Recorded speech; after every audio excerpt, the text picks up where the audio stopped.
Hola. Yalla, yalla, yalla. Check 1, 2 as we come to life here at twitch.tv. I see a quick commercial before we come on, and there we are, as handsome as brightly lit and clever infidels, because 10 years ago we used to listen to rappers flow, talk about the way they rocked the mic with the disco. We liked how that shit was going down. Dreamt about ripping the mic with our own sound, so I tried to write rhymes, something like them. A boy said, that ain't you, Ben, that's it. Sounds like him. So I sat back, thought up a new track, didn't fantasize, kicked the pure facts. Motherfuckers got scared because they were unprepared. Who would tell it like it really was? Who dared? Well, the conspiracy horsemen dare, infidels, because it's 1 million downloads. And now we can write all the fantastic emails because we've got the sexy metrics to back it up, to get all the free video game chairs we want, the free saunas, the weight room, the Teslas. You're going to give it all to us. Get your bits out tonight because it's 1 million downloads. Hacker Hameen Army marches on strong. YOLO!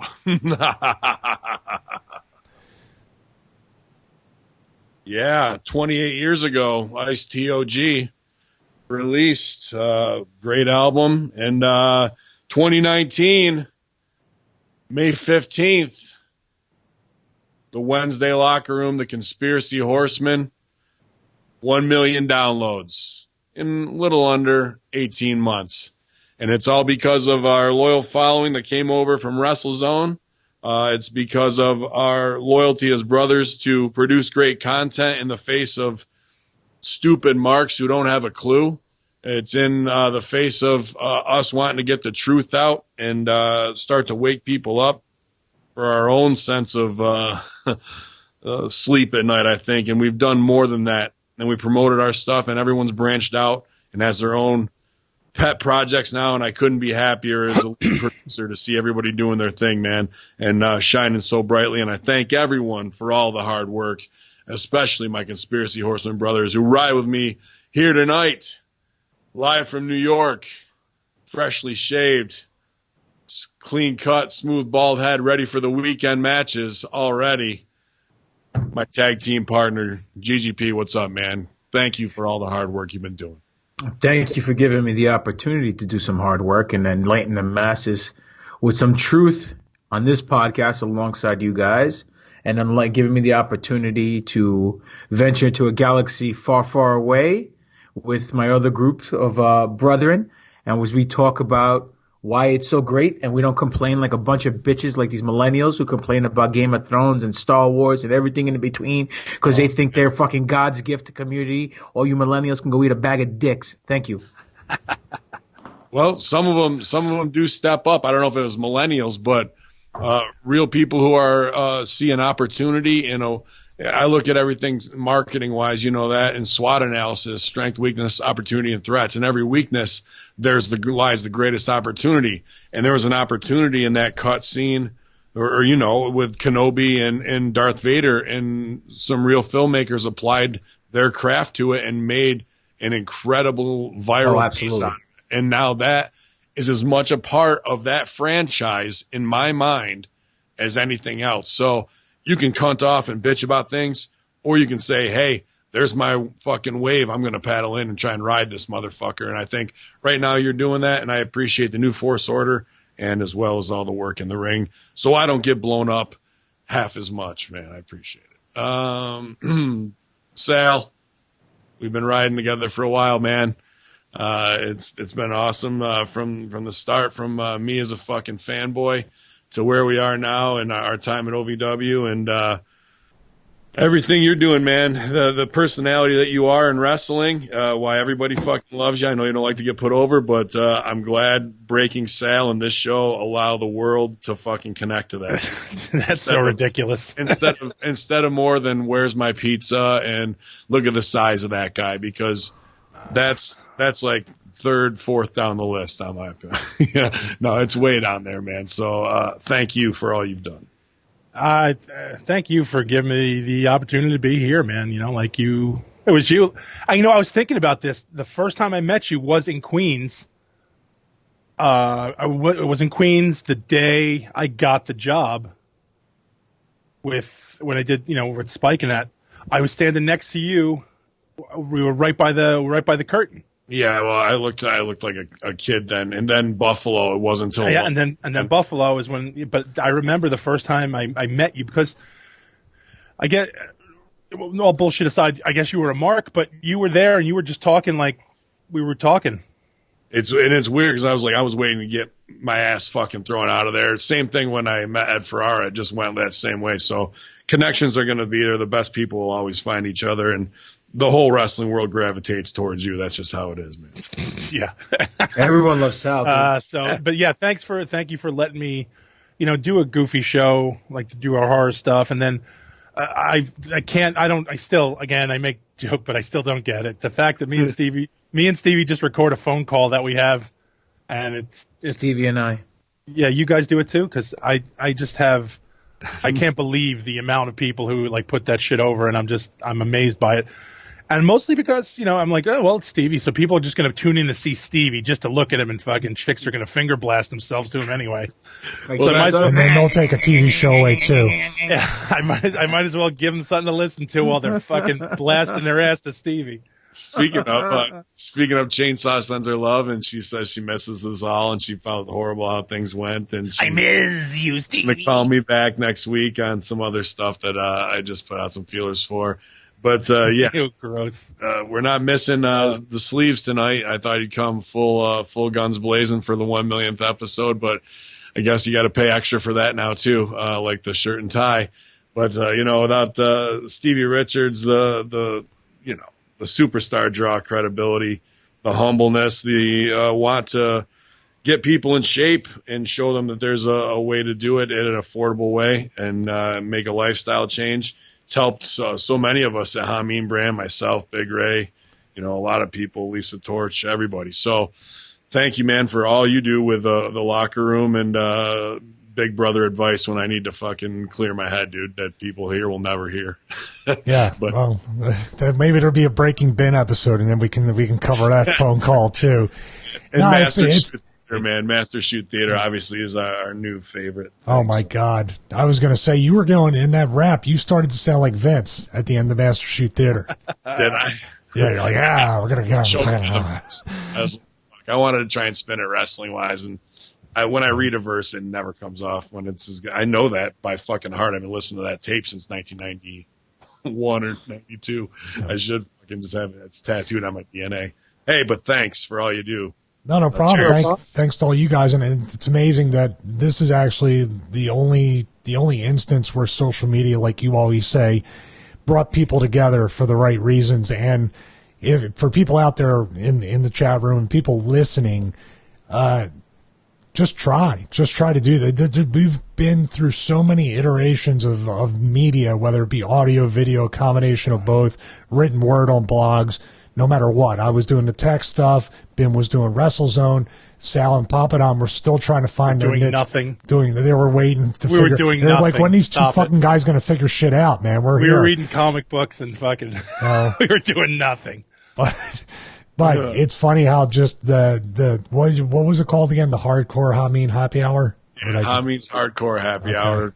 Triple H. Yeah, Triple H without the and you know what it was like to go back, and I thought about I thought about doing a special with Nick Hausman just to clear the air, because you never know, man.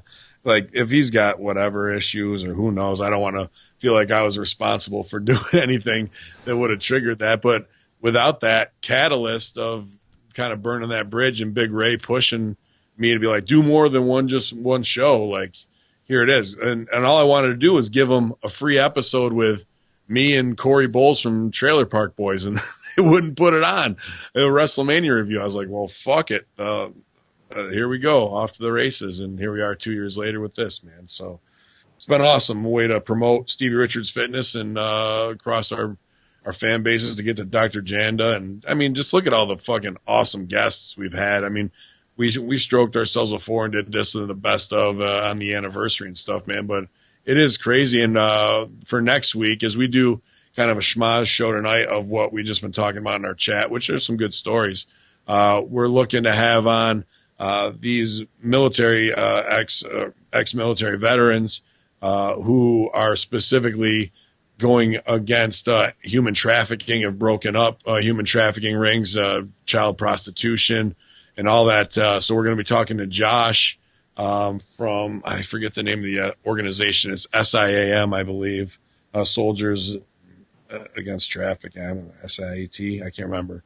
But should be learn it before we have him on. Probably. Yeah, right. But he's taking forced themselves off a bridge. Yeah, he's taking his police test this week. So we had to, reschedule, which I'm sure he'll do fine on that, coming out of military to do what he has to do. But it should be interesting. So because there was just a big bust in Alabama, wasn't there? Like 78 people arrested in a major bust of human trafficking last week. So, and I think 15 teenagers, 15 or 16 of them. So I wonder if they had anything to do with that. Plus, there's been all the ones that were kayfabed. There's the big one of like 750, and there was another one of like 400. Remember, in Detroit. But those things kind of get swept away pretty quickly of where it goes. And I'd like to ask some bigger questions on what he thinks about Haiti and Pizzagate, Pedogate, which we can kind of get into here, Stevie. But we'll keep it light before we get into the Horseman stuff. Anything else you guys want to get into real quick before we start the show? I would probably like to get into the thing you said in the chat earlier, saying that it's not WWE's fault at all that their ratings and products suck. Don't blame them. Like, okay. That's a truly snowflake millennial type thing. Like, you guys shouldn't be, and it breaks their heart that we do a podcast where we talk about it. So, I guess so, man. I'm a heartbreaker. Love maker. Because you're a sexy boy. Yeah, pal. I like it. Yeah, tell me again. Yeah, man. This is a guy, Vince is a guy, and this company used to have an identity where it used to be a weakness that would drive him nuts if you would sneeze. Like, you can't sneeze around him, and you couldn't have facial hair of any sort. You'd have to, guys were shaving in the creative meetings as he was walking to make sure there was no stubble. Well, that's because it rubbed his thigh weird when they fucking blew his fucking nutsack, and he's like, I don't like it. I don't like that shit. Right, I like Baby Smooth. But, no, I mean, it's just really what we said last night on the Raw SmackDown review. It's just, I don't know this guy, man. He's acting like a parody of himself, or a paradox, as Vince Russo would say, and also that making up every excuse in the book to not make the product better is just so counterproductive. It's crazy. It's really nuts. But they listen to critique podcasts that bury them. Doesn't make any sense. Was that light enough for you? Was that light enough? How about the updated notes that I sent in the chat that was off of the one pod, Keller, Stooge, somebody? Well, that's why I meant that phone call. Yeah. Right. So, like, the fact that the writers are listening and that they're sad because they listen to certain podcasts, whatever it is, where they get shit on by fans, but they're listening to, what they're listening to. They got the Russo brand membership. They got it all, man. So, hey, maybe they are genius and they're great at what they do, but they're not great at what we do. And that's the thing. Or maybe they are. That was the point of what that Stooge report was, is they really are good. They don't suck that bad. They do understand how to put heat on people. It's just that Vince is tearing up the script at the end of the day. Does that make any sense? Is he really that original that they're writing real heat, but at the end, heels are getting heat on the baby, and then 10 seconds later, the baby's up 100%. Right before the pay-per-view, and he's fine getting his payoff right there. Would Vince really do that? Does that make any sense? Absolutely. Yeah, if he thinks that's all. It doesn't matter if it's real. But if he thinks it makes sense or does not make sense to him, then I don't see why he wouldn't just trash that shit and start over again. Rewrite it. It just doesn't make sense. He's like Virgil. He has that fuck you money. And he can do what you ever seen that promo with Virgil? He wants to get paid for that fuck you money. Anyway, he has all that money in the world. He can do whatever he wants. He can retire tomorrow and never have to work a day in his life, and his grandkids won't have to work a day in their lives. But to him, it's a giant rib. It's an ego thing. Dude, someone needs just to get up and smack the go home show. It's the go home show. They just double suplexed him through a ladder. He crushes it. Then they overbook it and fuck it up, and he gets a Claymore knee drop on him to knock him out. Then they drag Sami Zayn over on him. They dogpile pin him instead of doing just the disgraceful pin to put over that he's knocked out, both of them. And then fucking heels up, and we leave with heat.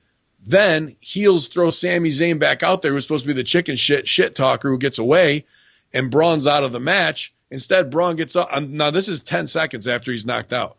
He stands up, hulks up, fucking puts Zayn through a table and stands strong at the fucking end, and he's out of the match because he's hurt or whatever reason. Like, it was unbelievable. If somebody did that to me and you on an indie show, it wouldn't happen. I fucking put their head through a locker in the fucking back, dude. There's no way. Would you? So what you're saying is you'd go after him like that? What's his name? Brad Anderson. You'd go after him like that, or whatever the fuck that guy's name was, who attacked that fucking greenhorn on the fucking indie. But I wouldn't do it in the ring. If a guy fucking that I'm working and I just beat on a knockout fucking stands up, obviously it's scripted, so I'm not saying this shit happens for shoot anyway. But I think that's exactly what you're saying. Yeah, it is. We already established I'm a huge Mark, so that's just it. You could always run him over in the parking lot with your minivan, soccer mom. So don't worry about it. Yeah. It was just like, what the fuck? Yeah, you got a little receipt coming today. I see the GT. Yeah. Yeah, it's coming. Yeah, I got my shit in last week. I know I got to suffer the consequences. But I was just like, I was awestruck, man. It blew my fucking brains out of my head, because I thought we were going home. I'm ready for them to pull lights and go dark. Instead, we go 12 seconds more and ruined a 15-minute segment in 12 seconds. It was an all-time jaw-dropping. So let me ask though. Every night after night that you guys watch this, and I'm lucky enough to be on the thread you guys are on. Does it surprise you after all this time of the same fucking? Okay, after coming up with the super equation that will solve the world's gas problems, and go, wait a minute, what do we want on our pizza? And then write it on the fucking same board. Does it surprise you? It does, because you have bad creative. Bobby Lashley's sisters, where they bring out 3 black indie workers in drag, or Bobby Lashley run this obstacle course, or whatever the fuck. Sasha Banks and Bailey, This Is Your Life with Alexa Bliss, the worst of the worst. Right. That's bad creative. Going against everything we do as a basis to build character into a payoff show, and to blow it off in the final seconds before the payoff show, I was just like... Do you think that was done on the fly because they took it home early by 12 seconds and they had 12 seconds of dead air? No, they were over by 2 minutes, and they've been going home right at 11. Oh. It seemed like something you would do for a house show audience to pay it off real quick. Maybe they thought the TV cameras were off. But... Not the way they posed it, not the way they had them shooting, all up strong and shit at the end. Dude, I don't care. Fuck them all. Yeah. What did he say? Can we get that on playback? I don't care. Fuck them all. Woo! Where's his AEW shirt? And Fuego. Out comes the AEW shirt. Oh, shit. Oh, look, right there with the phone. Look at him. Texting him.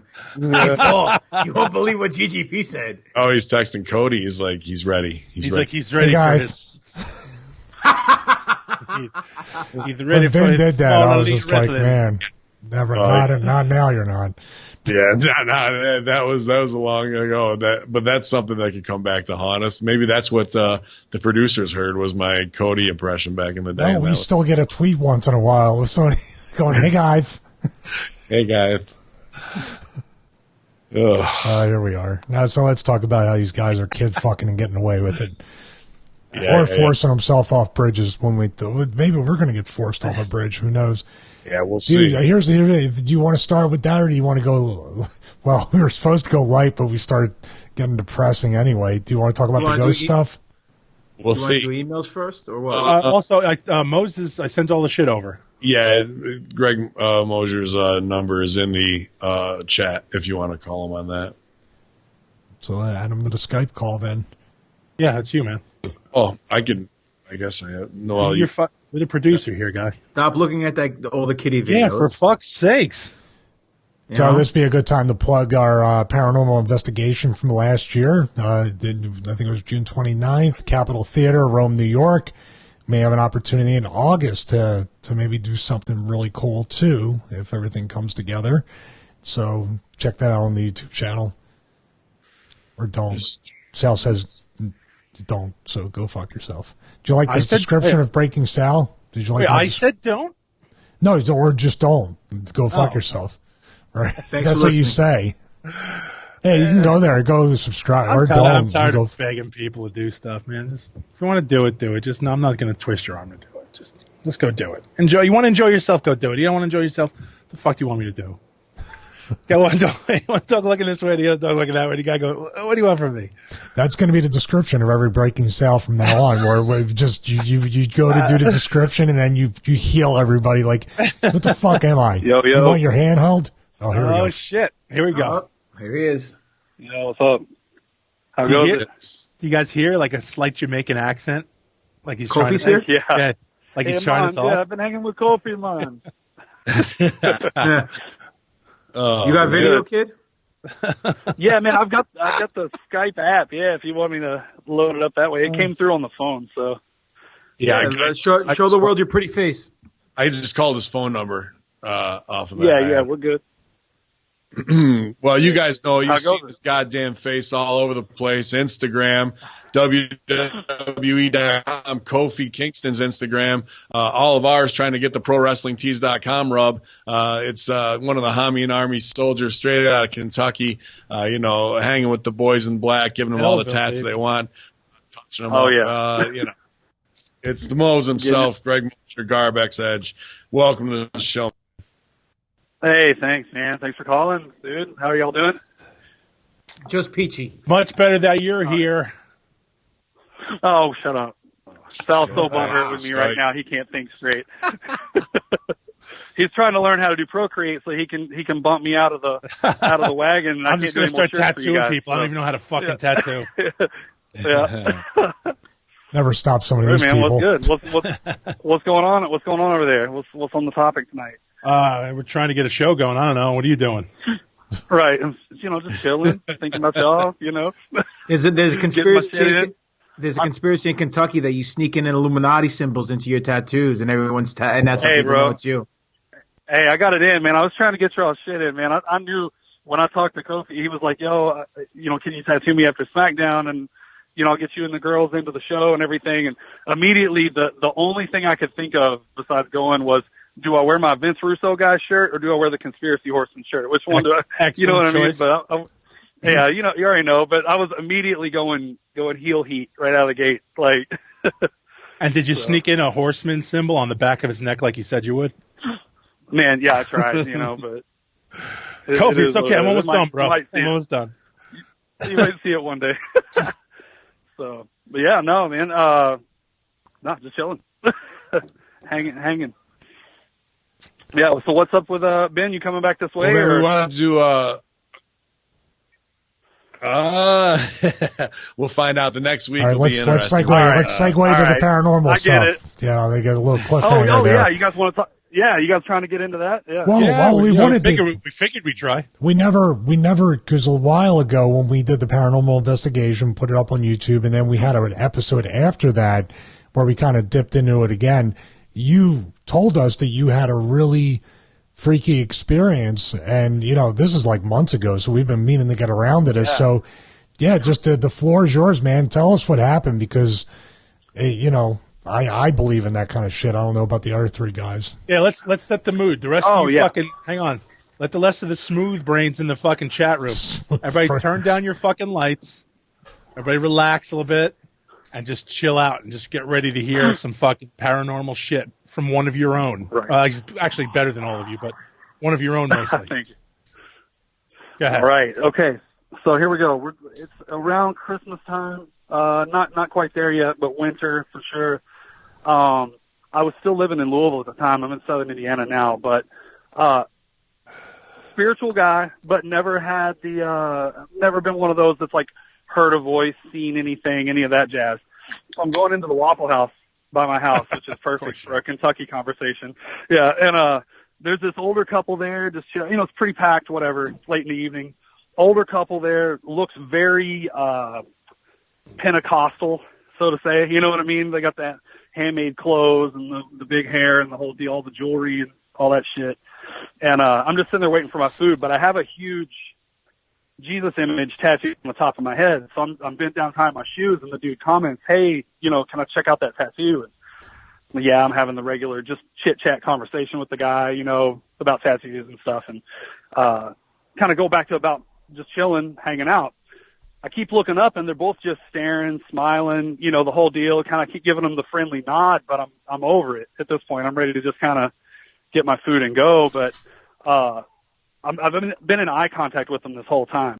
So I get up to go get food. They kind of strike up another conversation, just casual, not wanting to talk to me about church stuff, but not really. I'm just kind of being short and carrying on.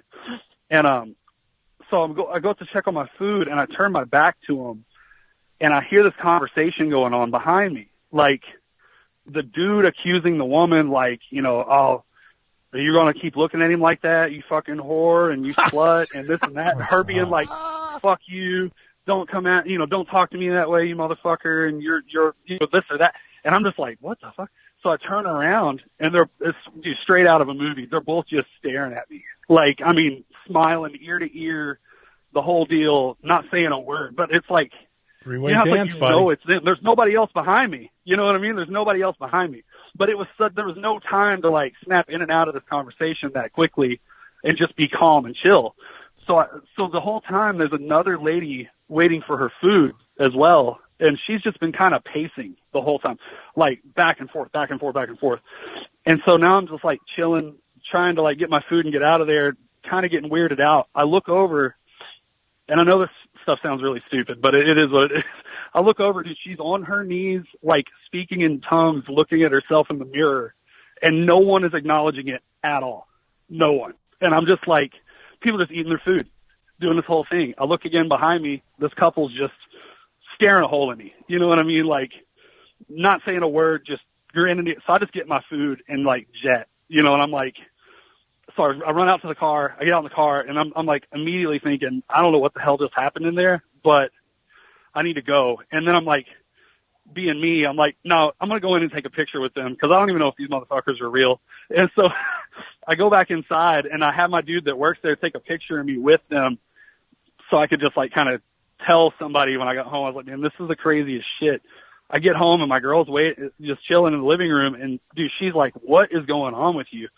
Heart's beating a million miles an hour. I'm like, literally have that like you just seen a ghost kind of look on my face, and I'm telling her, and I was like, I don't even want to go back up there. Like, I don't want to ever go. I just felt so weirded out by it, and just it kind of, it was real like Twilight Zone, like what's going on type of vibe. I don't know, it was crazy. But I've got that picture, and if I'd have known, I would have just sent it. I can still send it to Sal though. Yeah. If you guys want to see it, because these people look absolutely fucking insane. Send it to Sal. And I don't know if Stevie can bring that up on there or not. I can. Yeah, definitely. So what? So no three-way dance in the bathroom, or? Yeah. But so you go ahead. Do you think that it was like some type of spirit that just was like taking people over and making them do crazy shit, or was it just like another Tuesday night meth head night, or was? See, that's kind of what I thought at first, just being a smartass, but I really honestly think when you hear these people talk about like telepathic stuff or ESP and things like that, or maybe just like having like this ripple in time type of deal where it's like maybe that's what was going on in their head, maybe in his head. You heard that shit. Like maybe you connected with that. Staring at him enough. Man. Like a glitch where it's like we talk about mandala and other things. It's like that glitch or like that little tear.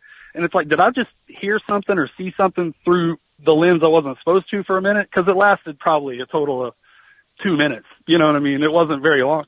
But when I acknowledged what was going on with this lady to the dude working there that I talk to every time I'm in there, I'm like, yo, geez, like, what's going on with this chick? in the window. And he's just like, oh, I don't know. And it's like, I'm like, is this not a big deal to anybody that this chick's like sitting on the ground, like screaming in tongues, and like no one's even, they're just eating their waffles, like no big deal. You know what I mean? And it's like, I don't. Shortly after Raven came in and put $5 and played $5 worth of Happy Birthday on the fucking jukebox, so nobody cared. You know he did.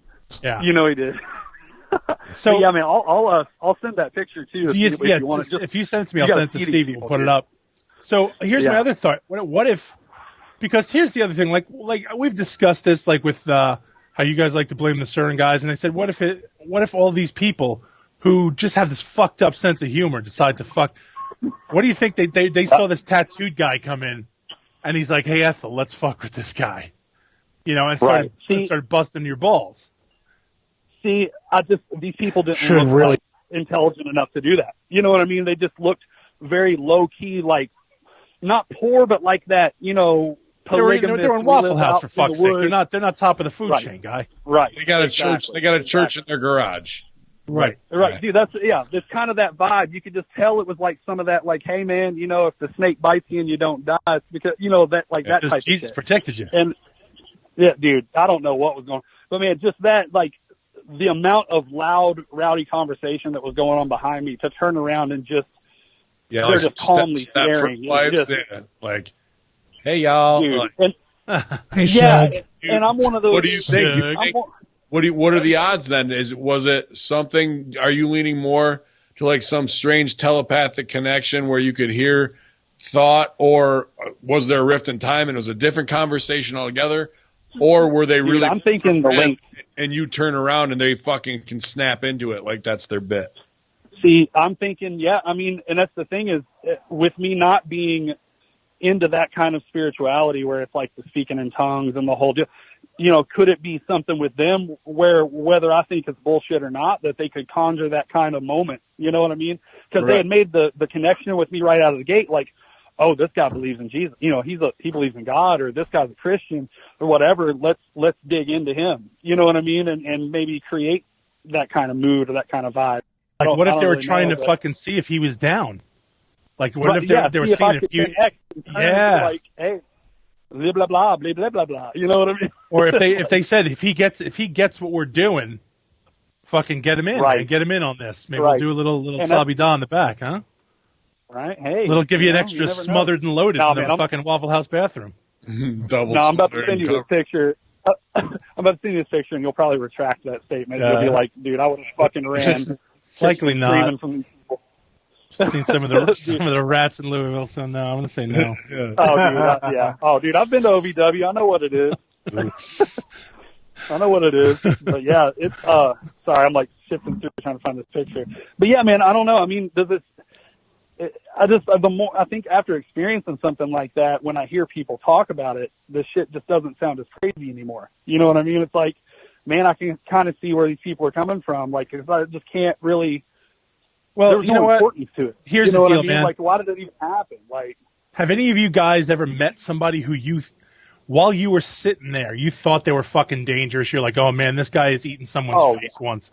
But if you try to explain that to somebody, you can't get that vibe across.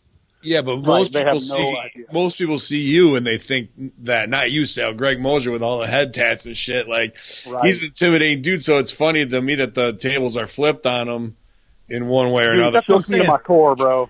Well, that's what I'm saying. Core. Like, this wasn't one of those ghost stories where it's like, and then I looked up and the videotape was bleeding from the eyes, and it wasn't that. This was something that, if you've experienced something like this, you got it. You get that feeling where you're like, oh fuck, and your heart's pounding, and you're just freaking out. That's what made it so, like, feel so real or palpable or whatever, is because there wasn't any bullshit like, I thought I saw something in the mirror. And I'm looking at people thinking, what the fuck are you doing? You know what I mean? Like, this is believable. This is shit that people are just doing that's not grotesque or like crazy that, they're just crazy church folks.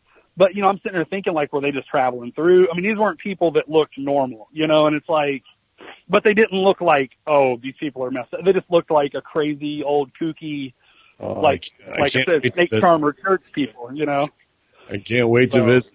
Matt Schaffer with a Prime subscription. And in the chat room now, our own Impact Attack Matt Schaffer, co-host, also going to join me later tonight for an actual special bonus edition after we go off the air with the Horsemen. Probably come back on about 9:05 or so with a special guest for Impact Attack. So you can watch it Ultra Kayfabe here at twitch.tv/Conspiracy Horsemen. Matt Schaffer, one of the greatest criminal minds of our time. Yeah, I call him. I'm 12 gauge. Hardest working dude in the game. Yeah, man, he's doing his thing out there. We're all keeping tabs on him, but he can work harder. He's young. He can take it. Hey, well, fuck. Right. Make sure if you don't make something out of yourself, we're just going to beat the shit out of you. GGP. Well, yeah, man. You get them doubled, smothered, and covered and capped, or you just like them extra crispy? You just like him on the floor speaking tongue.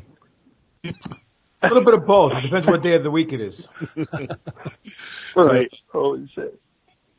Yeah, dude. Pretty intense. Yeah, and I know it's not like a typical, like, oh, here's a ghost story, but man, it's just one of those things where it was like so, like, it just sounds so dumb, but like just experiencing it. And like you were saying earlier, like, I don't try to like pretend that I'm like this super ultra, whatever, but I know that I carry that image. And for me to be, I mean, like literally shaking, when I got home, like my girl was like, what happened? Like I'm sitting there trying to like no sell it, like, oh no, I'm good. And she's like, what just, something happened to you. Like, what is going on? Baby, obviously you're not good. There's pee in your pants. What are you doing? Yeah. What's going on here and what's going on there? So man, yeah, I'm trying to find this picture. I've been scrolling this whole time. Stevie, what's your Waffle House order? My Waffle House order is my best Waffle House advice is if you see sirens and flashing lights in cop cars, it's the safest time to go eat. Oh yeah, they're already there. You don't have to call them. Awesome. I see Stevie doing the Lance Storm order where he's like, I'd like something with no oil, and the woman's just looking at him with her head cocked like he's talking to a dog, and she's like, huh? Well, your favorite guy, and I won't say his name, your favorite guy that you talked about on Breaking Sal and his fitness business, he used to say, I want 10 egg whites and bring out the shells. To prove that she had indeed broken him 10 fresh eggs. Absolutely. You know where I've read that? I've read that in his DDP yoga book. He actually says that. Well, we weren't talking about names. No, I was that piece of shit. I brought it up. That was me. All right, save for episode 5. Man, I've had some suspicious egg amounts at Waffle House before where it's like you order 4 and you're like, man, this is pretty light. Like, hold on a minute. So I can see why he would be that way.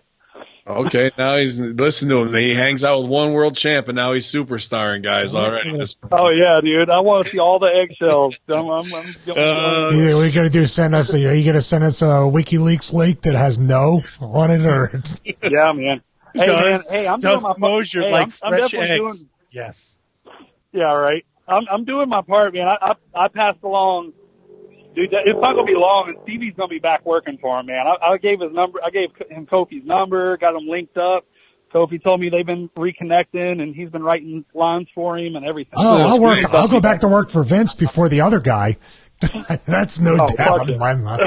I'm getting hired before anyone. Let's go. I'm gonna start talking like, dude. Imagine if we were in a room with Vince. Imagine if we were in a room with Vince, and he goes, "Yeah, do it. Do me. Do that voice. Do me now. Do me. Come on."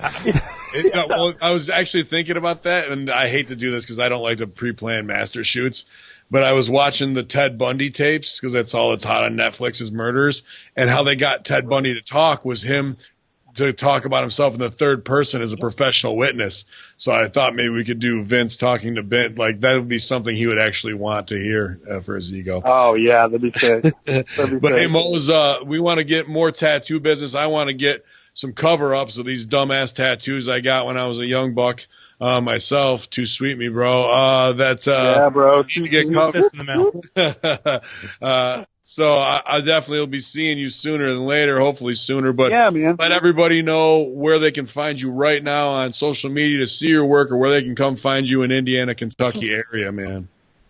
All right. I work at currently I'm at a shop called Tattoo Machine Gun. I'm gonna let you in on some stuff. I'm actually getting ready to open my own shop. It'll be by the end of the year. You guys heard it here. Sure to update you guys on all that and everything whenever I get the the info locked down, but it's a brand new area. It's going to be within walking distance of an IMAX theater and a brewery and some other stuff, so it should be pretty All hot. So if you want, dude, I'm gonna take all that hipster money. But yeah, dude, my Instagram GarbXEdge, or as Vince likes to say, X Garbage XF Garbage Man X. Tattoo Machine Gun on Instagram, Facebook. That's the shop I'm at. We got a whole crew of super talented folks working there. And in case if nobody has seen your artwork, look at he's done Horseman T-shirts. He's done the original Horror Junkyard artwork. He's done all that shit, man. Yeah. Always down for more of that too. If you guys have any ideas, shoot them my way. Even if it's just like a basic thing I can create from it, and then hook you guys up with designs. Always, Stevie. Got to get that Stevie Richards Resistance Band program. If you're fucking with me, you got to fuck with Stevie. Like, that's just how it is. I want to get a red band tattooed around my leg, just all the way up my leg. Yeah. I broke the first red band trying that, and so I had to get another one sent to me. So, every ad, photo and video wise has a red band. So it's like I'm already ripping myself with it. Oh man. Well, hey guys, that's it. I'm on Twitter. All my handles are the same. It's GarbXEdge on everything. I'm just not on Facebook. The shop has a Facebook, Tattoo Machine Gun, but outside of that, that's where you can find me. Right on. If you want to take your old lady to get loaded on IPAs, go watch the new Star Wars in high def and get a Yoda tattoo on her titty. Make a weekend out of it, and go see our man Greg Mosier. You guys, we appreciate you, man, for all the put over, dude, hey, and man. support man. Give us. Thank you. Anytime, man. Love you guys. Take it easy. Mose. Y'all. All right, bro. See ya. Cheers. What do you think? Rift in time? Possible, or group mind connection where he's actually getting a sense of telepathy and some weird. Oh, he's back. Oh, wait, are we hearing him? Yeah. Oh shit, I'm still on here, bro. Yeah. I wish you would have said something better. Yeah, like, oh man, you believe I just talked to these fucking. You believe these fucking marks just? They put my shit over for nothing. Yeah, let me get my shit in. God, get rid of him. Fuck this guy. Get rid of him. Yeah. He's worn out as well. I hung up on thanks. I like how it says he left, even though I hung up on him. Is that Waffle House built on some type of what is it? Not Stargate, burial ground? Yes, or Stargate, or what do we say with the waypoints, with the energy points in the ground? That was pretty much it. I can't remember what they're called though.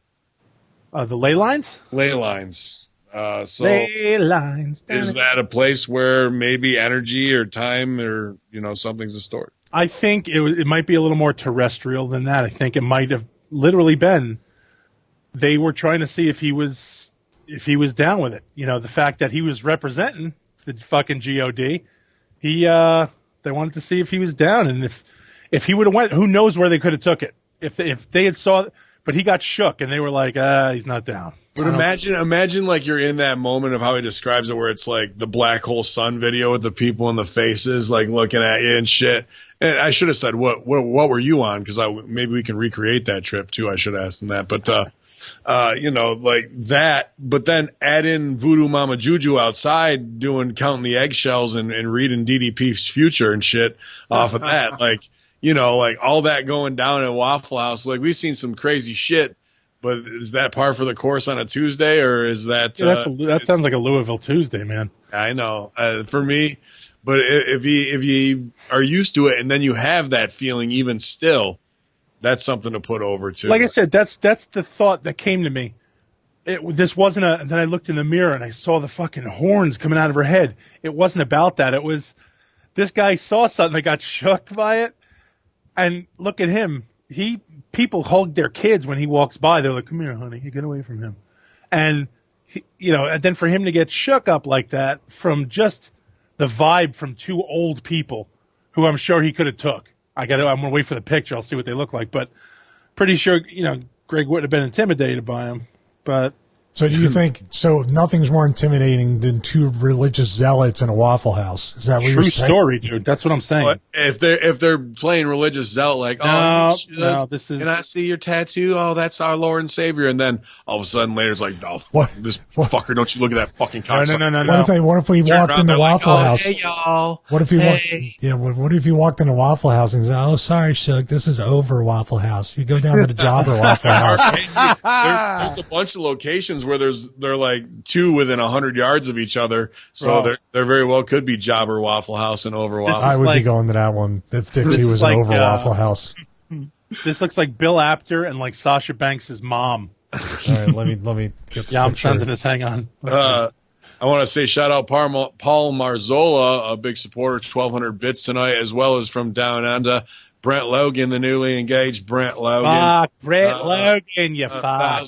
1,000 bits, and Purdue 9,600, 1,000 bits. Appreciate you guys, tuning in here with us on the 1 millionth download episode of the Conspiracy Horsemen. Do we have a show tonight? Nah, fuck all. We'll stroke our egos because sometimes we just got to be over like that. Take a moment in time and enjoy it, man. Who wears a sweater like that? There it is. Right? What? It's in there. It's Yeah, in look there. at this shit. Yeah, I'd be a little scared if they black hole sunned me, man. If they gave me that smile. Dude, That'd look how be- high his pants are. Right? I'm telling you, it's Bill Apter and fucking Mrs. Banks. That makes it even stranger, yeah, right? Look at the way she's dressed. And she's kind of rubbing her gunt. Like yeah, she's like a chainsaw with Steven. Oh. Ugh. Yeah, this is But it weird. looks like nothing really nefarious happened. It looked like it was just like, let's go back to the picture. It looked like, it's like if I went in there and chainsaw was like, come here, and started like, Because her tentacles would be all over you. yeah, and then I left the Waffle House after, shirt being ripped and all that stuff, and cops came, and then I said, I'm going to go back in and get a picture with her. Like after all that. Well, you'd have to prove that because if you tell somebody a story, so I'm on this elevator with a guy, and the guy just gave off a vibe like he's just ate a box of fucking kittens, you'd be like, yeah, did you? But if you took a picture of some fucking scary guy who looked like Rasputin, it would be fucking huge. That's so much more. It's so much more like it can get the point across of the story more than anybody. Would have popped me more if they tried to charge him for the picture. Like $10 combo. That's I got it combo. 2 for $20. Yeah, if you buy my 8x10, then you get a picture with your camera for free. That's the old merch table thing I do now. Trick them into getting something for free. It's just a way to, yeah, that's right. Yeah. 9600 says, hey, Ben, currently enjoying the forest with 2 poles in the water and a cold one open, waiting for a bite. Wow, man. Here we are. I sit in the silo and, Brent Logan down under with his old lady beating him with a broom or whatever and to go get the goanna out of the backyard. And here you are in the woods, doing your thing, living the nature life, waiting for some largemouth to hit. It's crazy the reach we have with the internet when it's used to properly connect with like-minded people as opposed to reactionary cunting off about everything. But these are the times where I really do feel humble of like, holy shit, the reach is more than we can imagine. Maybe not in followers yet, but it doesn't matter because it's the quality of engagements that we have with our followers as opposed to the numbers, in my opinion, far more important at this time. So Nick Metal with 200 bits. Appreciate you, Infidel. But yeah, man, I don't know. I like those kind of energy, weird stories. I like the telepathic side of it. I like the weird Louisville-ness of it. Because Louisville, one of their Keeping it weird. Keeping it weird. And it don't get much fucking weirder than those two. So, and I appreciate Greg Mosier, putting us over with the champ right after SmackDown, just getting our brand out there, Conspiracy Horseman style. So definitely wanted to give him his time and represent, for the Hameen Army members out there. We'll live vicariously through them. One of the stories. Yeah, go ahead. It was in your discussion group, and Hameen Immediate discussion group just popped up. Paige has tweeted, it was the girls who chose their name, right? Well, technically they wanted Kabuki Girls, but it was changed to Kabuki Warriors. Chill. Well, these girls are fucking awful at choosing their name. Yeah, they're bad too.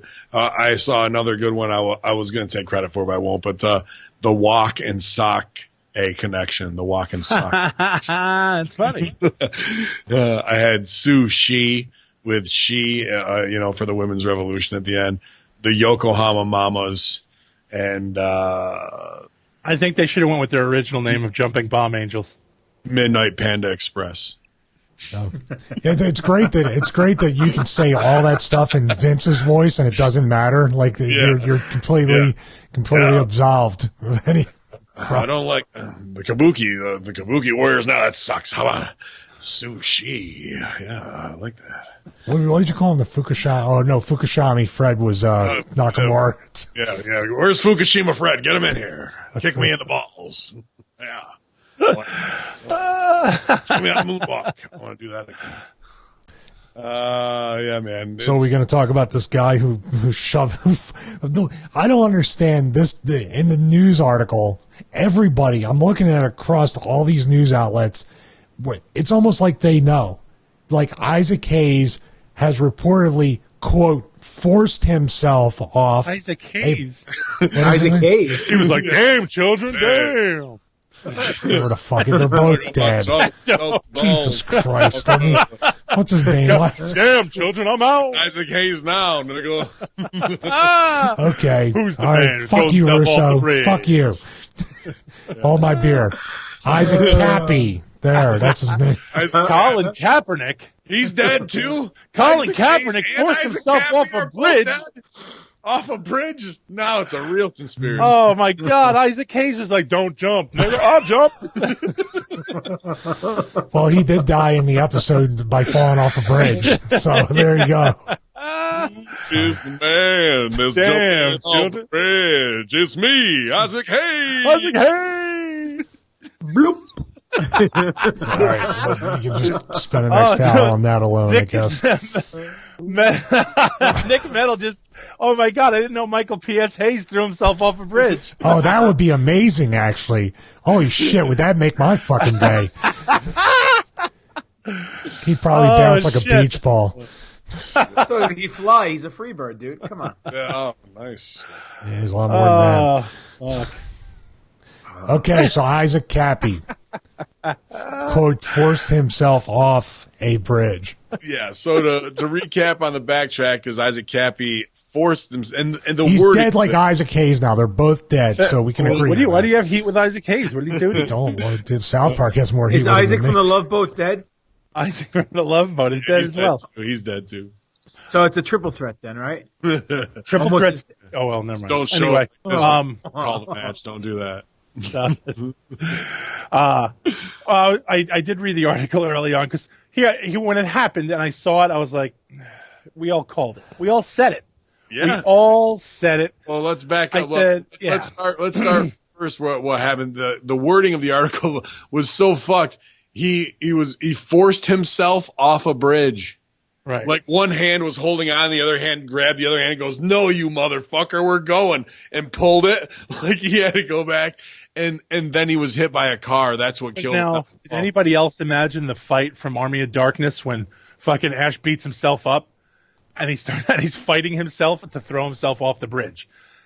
But now in an article that actually said 2 teens reportedly attempted to stop Cappy from jumping, but were unsuccessful.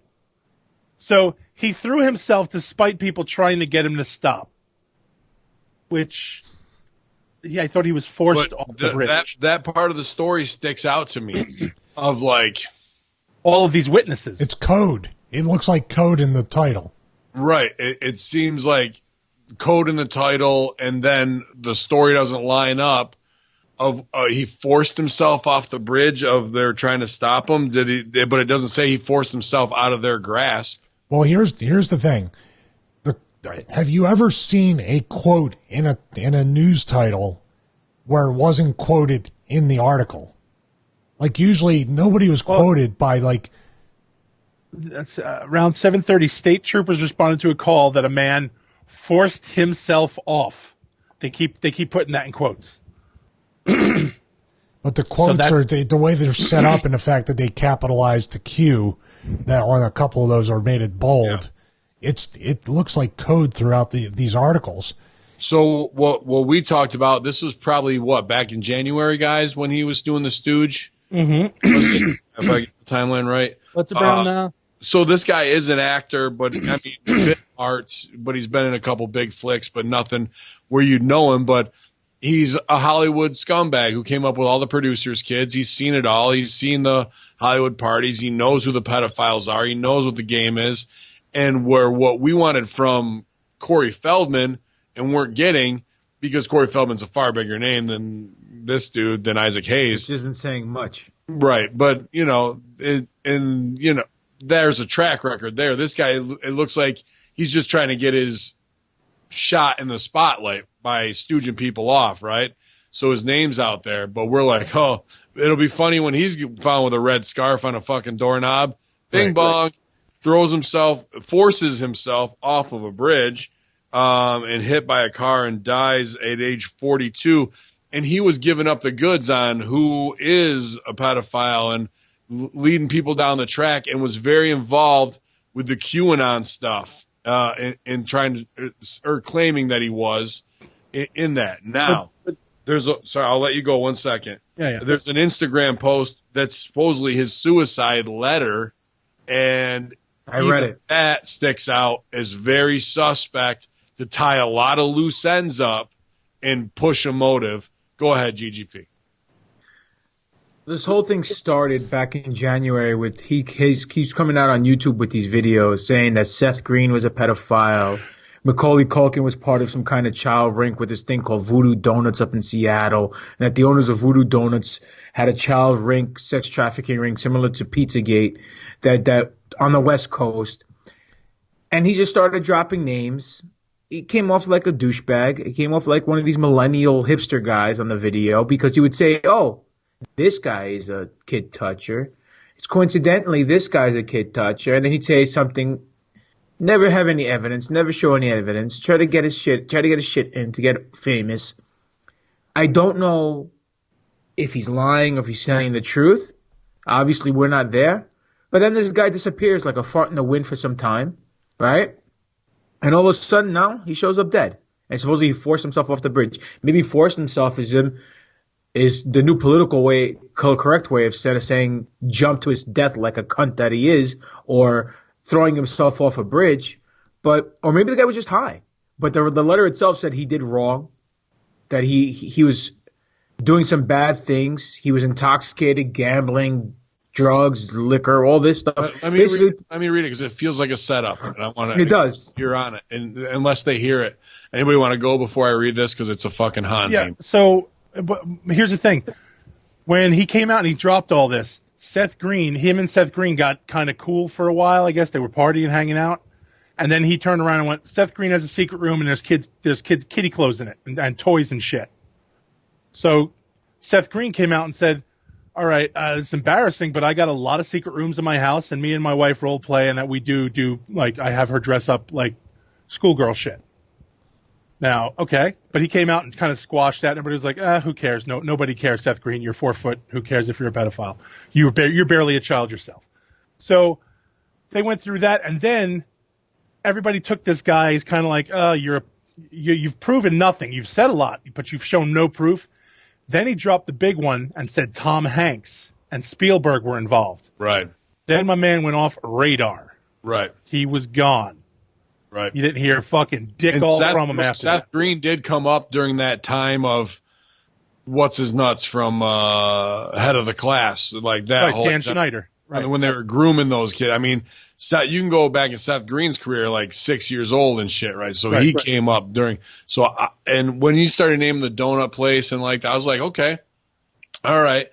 But then when you name the big dogs, now he's just fucking kicking, deep and seeing where it goes from there. And for him to go off the radar, and this is, where we are the next time we hear about him is this. Yep.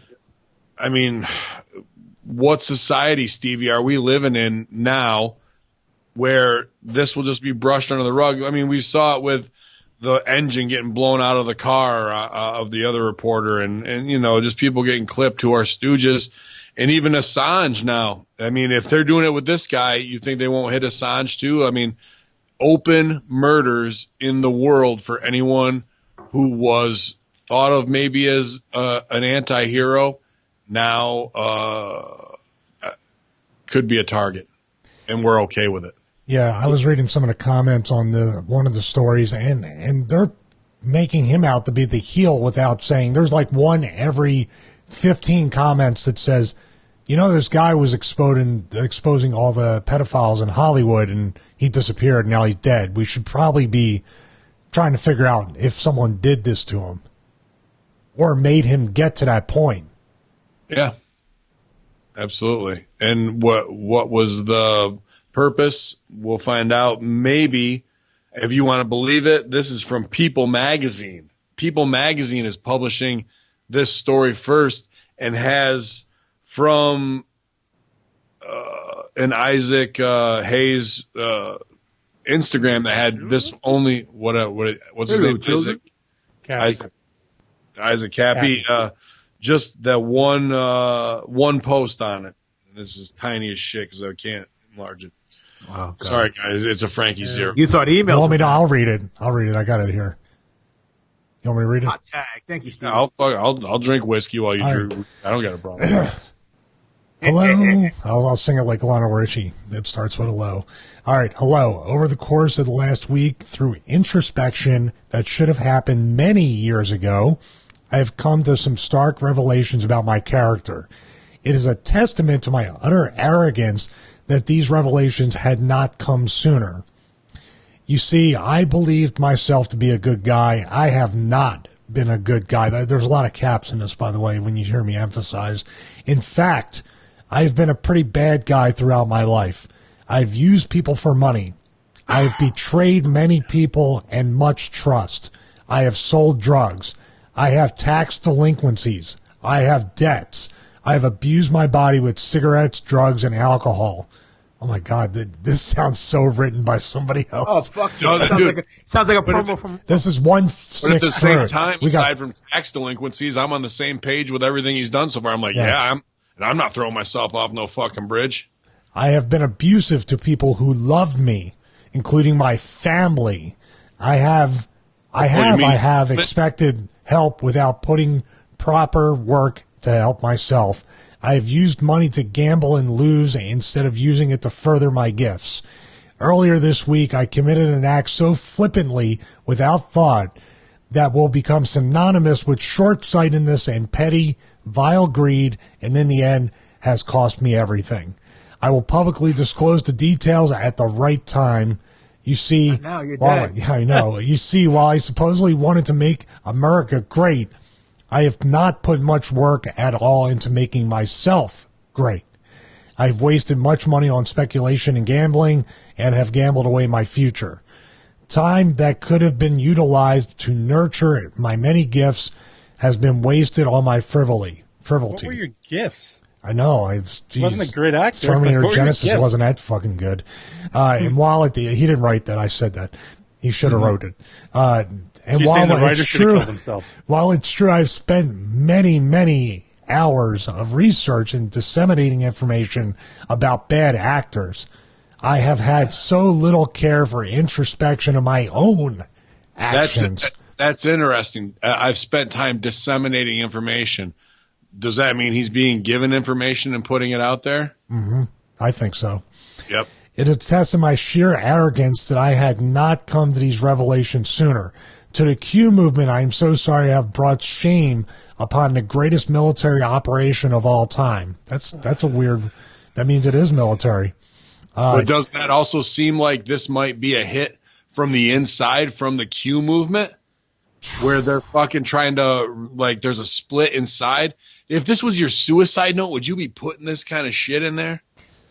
Yeah, I don't know. Oh, wait do you read my suicide note? I'm gonna fucking tell everybody. But really, I've only brought shame upon myself, and while it's true I have outed many pedophiles that were former friends, I remained at their sphere for much longer than I should have. That's weird. He exposed them, then he hung out with them afterwards? Well, they're having parties, man. It's weird. And attempted to gain from them after I knew about their actions. And in my sheer arrogance, I did not even reflect on this fact. I have been a great betrayer of trust, a squanderer of gifts and goodwill. Q says they give people enough rope to hang themselves, and I have hung myself. I have told people in the Trump administration that I am willing to admit to my many crimes in a public setting and committed to execution in a public setting. A nation cannot suffer its traitors, and I am no exception. To those that have inspired, keep up the fight. It is noble work. However, I have not been a noble man. I am an imposter. To those that have offered their trust and care, I apologize. I have wronged many people throughout my life. And while I have many talents, that's debatable, I have not utilized them. To Jesus, I am sorry for having betrayed you again. You are forgiven. This time, well, you didn't get that joke, did you? This time, the shoe is on the other foot, though, and I'm happy. The earth shall see the justice has waited so long, so far. Jesus, you offer. Oh my God, there's more. That's it. Jesus fucking tapped out and hung up on me. Goodbye, children. He's like, yeah. He's like, you want to fucking kill yourself or what, man? Come on. See you on the other side, children. How about the fact that they hanged himself and I've hung myself, but he didn't hang himself? Right. And do you think he exposed what he did as he jumped? How about if he didn't jump and they just threw his body off a fucking bridge and fucking peeled out and he got drilled by a car? Here, they can tell that. It is just some fucking People magazine mole so they can write that in as copy to make it look like something. They can tell it. If his body hit that floor and was hit by a car and his blood was not pumping, you could tell. Well, they won't say anything, but that's what I mean. Do you think that whatever happened, either one or two things, if the hit in the room with the red scarf or whatever off the doorknob or the hanging himself didn't work and this motherfucker got away and was running and got to the bridge, right? And they just threw him off the bridge, or it was like so sloppy that they had to throw him off the bridge. Like they had to like cut him up or shoot him. Maybe he's running out of the house. They hit him with the van, knock him down, throw him in the van. Like he's fucked up. Fuck it, we're chuck him off the bridge. He'll get hit by an 18-wheeler. Bang. No one's gonna be able to fucking identify shit. Like it feels like something went sideways, dude. The fact that they're talking QAnon and the president and treason, and I offered myself. He heals himself out. In a fucking suicide letter, like that this guy is pretty much showing us, is he really a CIA disinformation operative and he fucked up because he's too much of a drug addict, SJW pussy, or this to me feels like a contrived post. I was gonna say, does this sound like a 3-part TV show? Yeah, dude. He started out here. He told of his fall, then he went for the redemption spot at the end before he took the noble way out. Dude, this is a 3-part TV script. This is an easy work to be able to be seen through, and we are now living in a time of controlled whistleblowers who can be murdered in public, who are also Hollywood pseudo celebrities. I'd pretty much liken them to what an indie worker is in Hollywood, right? Yeah. If he's a Terminator, he's an indie worker in Hollywood. Yeah, I don't care if he's bro. There are people who go to bars that are indie workers and they've never been in a fucking movie. I'm not saying he's at our level of what we do on the indies, but he might be the Sasquatch of the fucking indies. Well, right, whatever. Either way, if Sasquatch ended up fucking dead, people are going to talk in the locker room about something that's fucked up. Yeah. So, I mean, be like, finally, we don't got to watch this guy's match anymore. But hey, what happened to him? GGP, we're living in a time of open murder via the police state, via the deep state. Where we at? Where we going, man? I think this whole thing is horseshit. I think the letter that was written was obviously horseshit. No one writes a fucking, it was the best of times, it was the worst of times for a fucking suicide note. And it made it seem like he was shitting on the right and all this other bullshit. Why would you bring Trump up in your fucking and Q? I didn't know Q's a military operation. I mean, come on. Really? Come on. It's horseshit. Do I feel that he was thrown off a bridge? No, he fucking jumped. That's it. There was people who called 911. Okay, that could be staged, whatever. Forced off a bridge is just a politically correct way of him saying, of the public saying that he fucking killed himself as opposed to being, jumping to his death.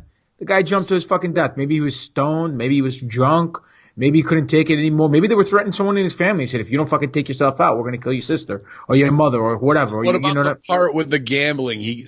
That felt like the blackmail. Stevie, can you back up and read those couple lines? Yeah, he had a few more lines. He had over his head or something like that. Come on, man. I'm a bad guy. I tore off the label from the mattress. Yeah. Well, I'm in tax debt. I lied by my family, and that means I borrowed money, stole drugs, yada, yada. Yeah. But there's a line in there where it's about he got in over his head, and it feels like you owe somebody and you're going to give up information or you're going to fucking die here, you're going to pay the debt or you're going to die.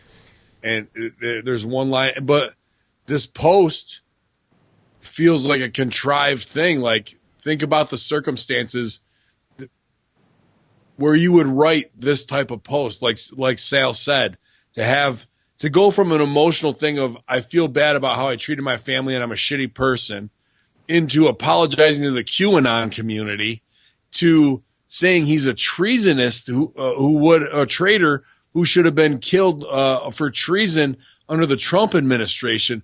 And this is just a pseudo-celeb Hollywood brat who stooged. So let's Rat Salad just brought this up, and I wanted to bring this up. I want to let you finish your point. Look at this fucking egomaniac who dropped video blogs every 4 seconds.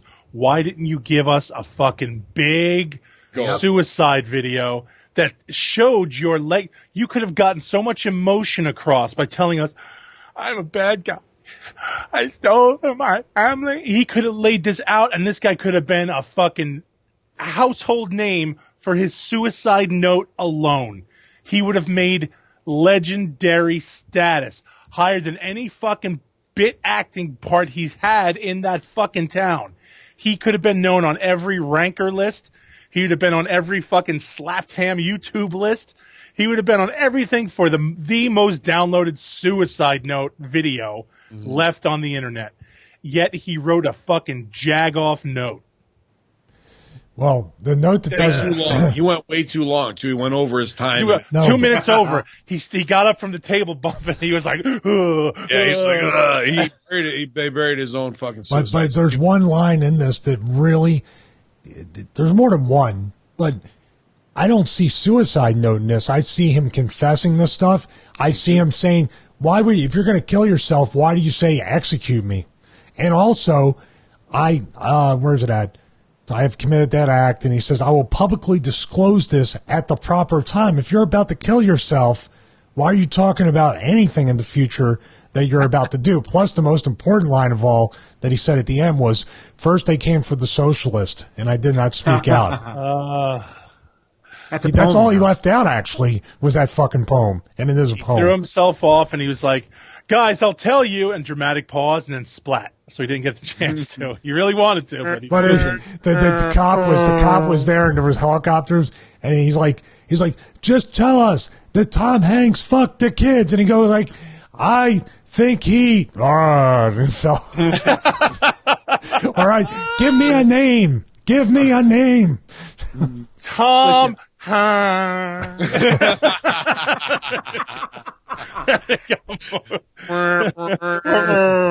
Listen, man. As a WWE ring truck ran him over. Sasha Banks on the side. Listen, couple of things. If you guys ever watch this video, or any of his videos, he does come off like a fucking pretentious asshole. Okay, I don't know the guy personally, but if you have evidence, instead of just saying, oh, well, this Joe Smith and this Peter guy and this Bobby guy and this guy are all kid touchers. If you have evidence, show the fucking evidence. If not, then shut the fuck up. Him, Corey Feldman, anyone in between. I think he was more of a confirmer, though, like the Seth Green stuff of like whatever, of like let's start. Whole thing with Seth Green. I saw this at a party. I was at a party hanging out with Seth Green. We're buddies. Well, Matt Schaffer said he actually had lunch with Seth Green, and he was Matt Schaffer was by him something, but it wasn't lunch. In the bathroom by him.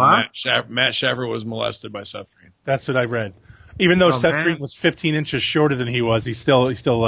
Well, Matt Schaffer's hung like a fucking wild stallion. That's true. So, regardless of that fact, he comes out, he drops all these names, doesn't prove shit, disappears, right? Comes back, makes his big comeback in Act 3 of the fucking film. This fucking stupid letter that's so subliminal with all these fucking seeds talking about if you spill the beans, you're a traitor. You should be executed. I'm a bad guy because I didn't pay my taxes and I ripped off labels from the mattresses and I lied. Like, you ever see Chunk when he's getting questioned by the Fratellis and the Goonies? Yeah, I threw up and I made a vomit noise. That's exactly. He was doing that stairs. He was just doing the monologue from Goonies. Yeah, dude. That's a great point. This fucking suicide Instagram. Let me just put that out there. This suicide Instagram post feels so contrived and will automatically and forever put a red flag in this of like, hey, remember that fucking total bullshit with the way that guy died? We're going to see more and more of this as a model because they're going to walk away and get away with this in the world of social media. But it wasn't anybody, dude. It was him. This is how you do a hit. This is how you disseminate information through a patsy and then clean up the mess live in front of everybody and with one Instagram post and a couple conspiracy theorist podcasts to follow it up. And then it's fucking gone forever. So just like whether it's Seth Rich, whether it's do you guys? Do you remember that girl who killed herself on Instagram and Twitter? She fucking hung herself from the tree. Nope. And she made national news because she was alone, and then all of a sudden everybody who cared came out with, if you want to talk to somebody. We're here for you. And that became the big thing. This girl killed herself on Instagram. She put a live video. She got and she hung herself. And you hear her family in the back calling out for her, looking for her. And she hung in a fucking tree live. It was on Facebook. It was on Instagram. It was everywhere. And this girl made national news. How did this fucking idiot who's begging for attention not do that? Yeah. It doesn't make sense. It's dude, he'd be dropping down into the highway with the fucking selfie stick. Oh, right. Oh my God. So you guys actually think someone murdered him? You guys think it's a murder? I think based on this Instagram post dude, that there's no way anybody, especially a Hollywood brat like this on his way out, like, you're going to say some shit about your family. That's what you're guilty about. That's what you're going to focus on. You're not going to apologize to QAnon. You're not going to say you need to be executed for treason.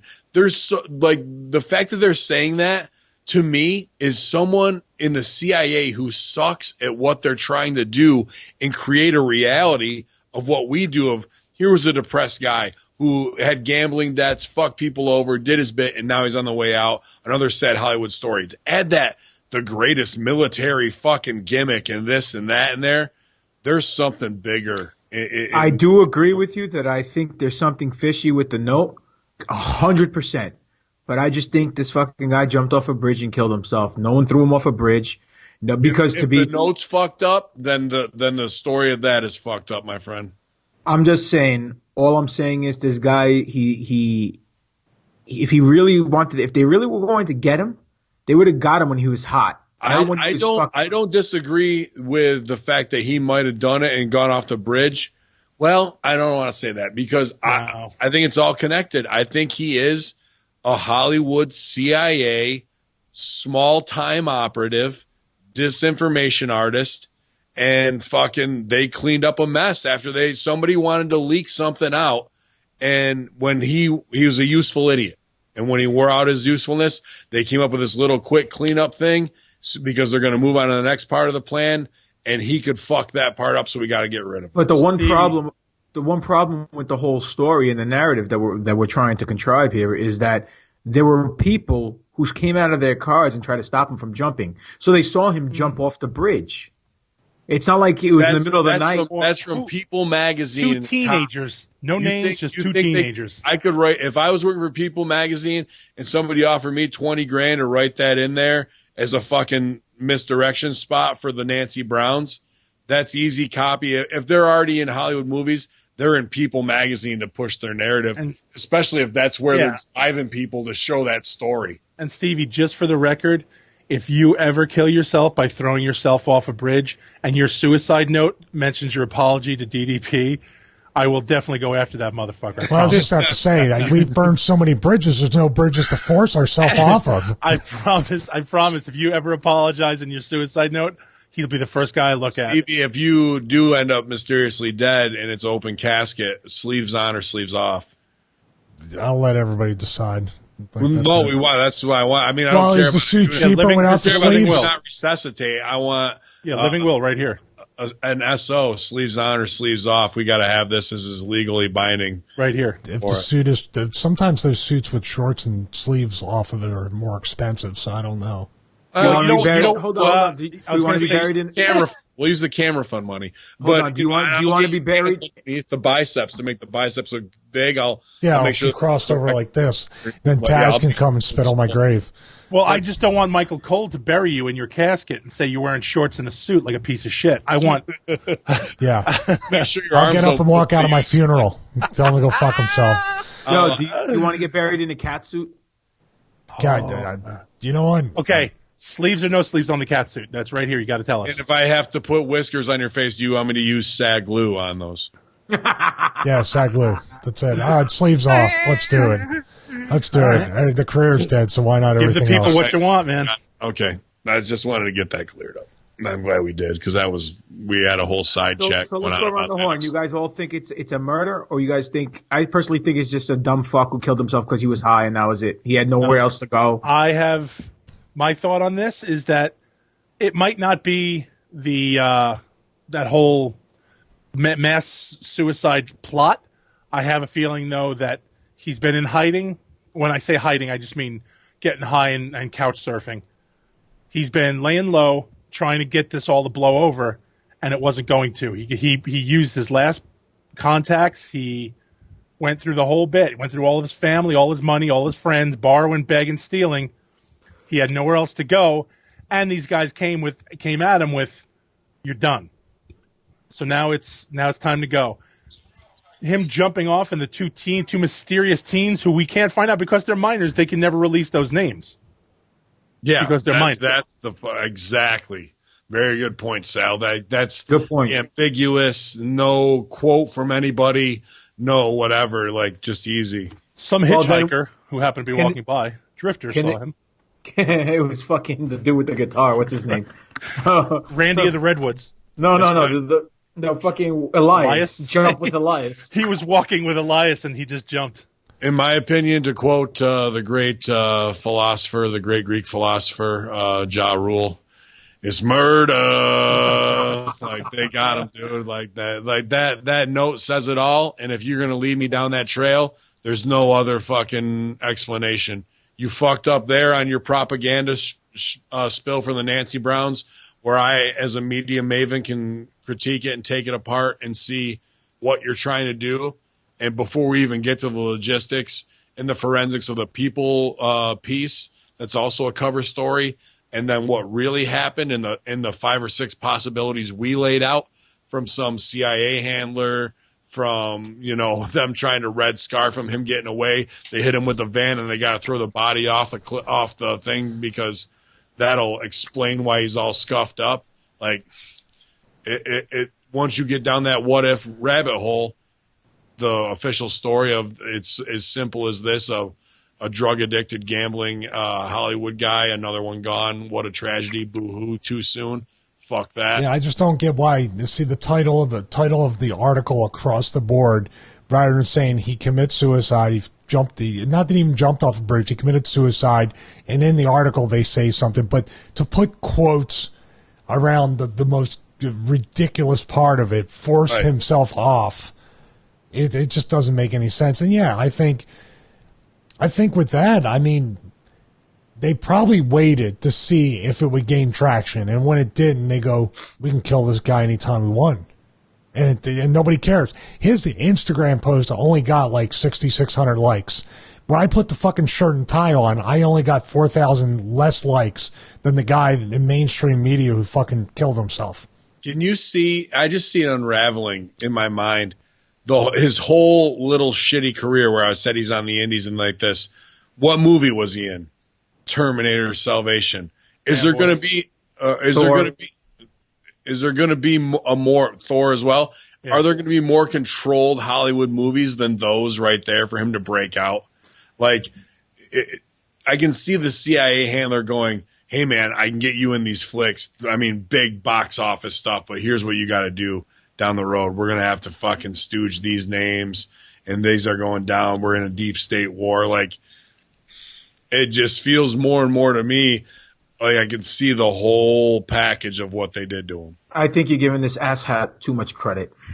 He was just a fucking bratty fucking Hollywood wannabe fucking celebrity who drank and did drugs and gambled and then fucking got in over his head and realized two things. Either one, he was on something and was forced to kill himself, or two, realized that he was spewing so much bullshit and that you said jumping from person to person, borrowing money from here to there, support his habit, and realized he has nothing left to do and just killed himself. Just like the fucking scene in that high school movie with Morgan Freeman. Jump, Sam, jump. I got nowhere to go. You smoke crack, don't you? Yeah, but the thing is, you want to kill yourself? Do it expeditiously. those are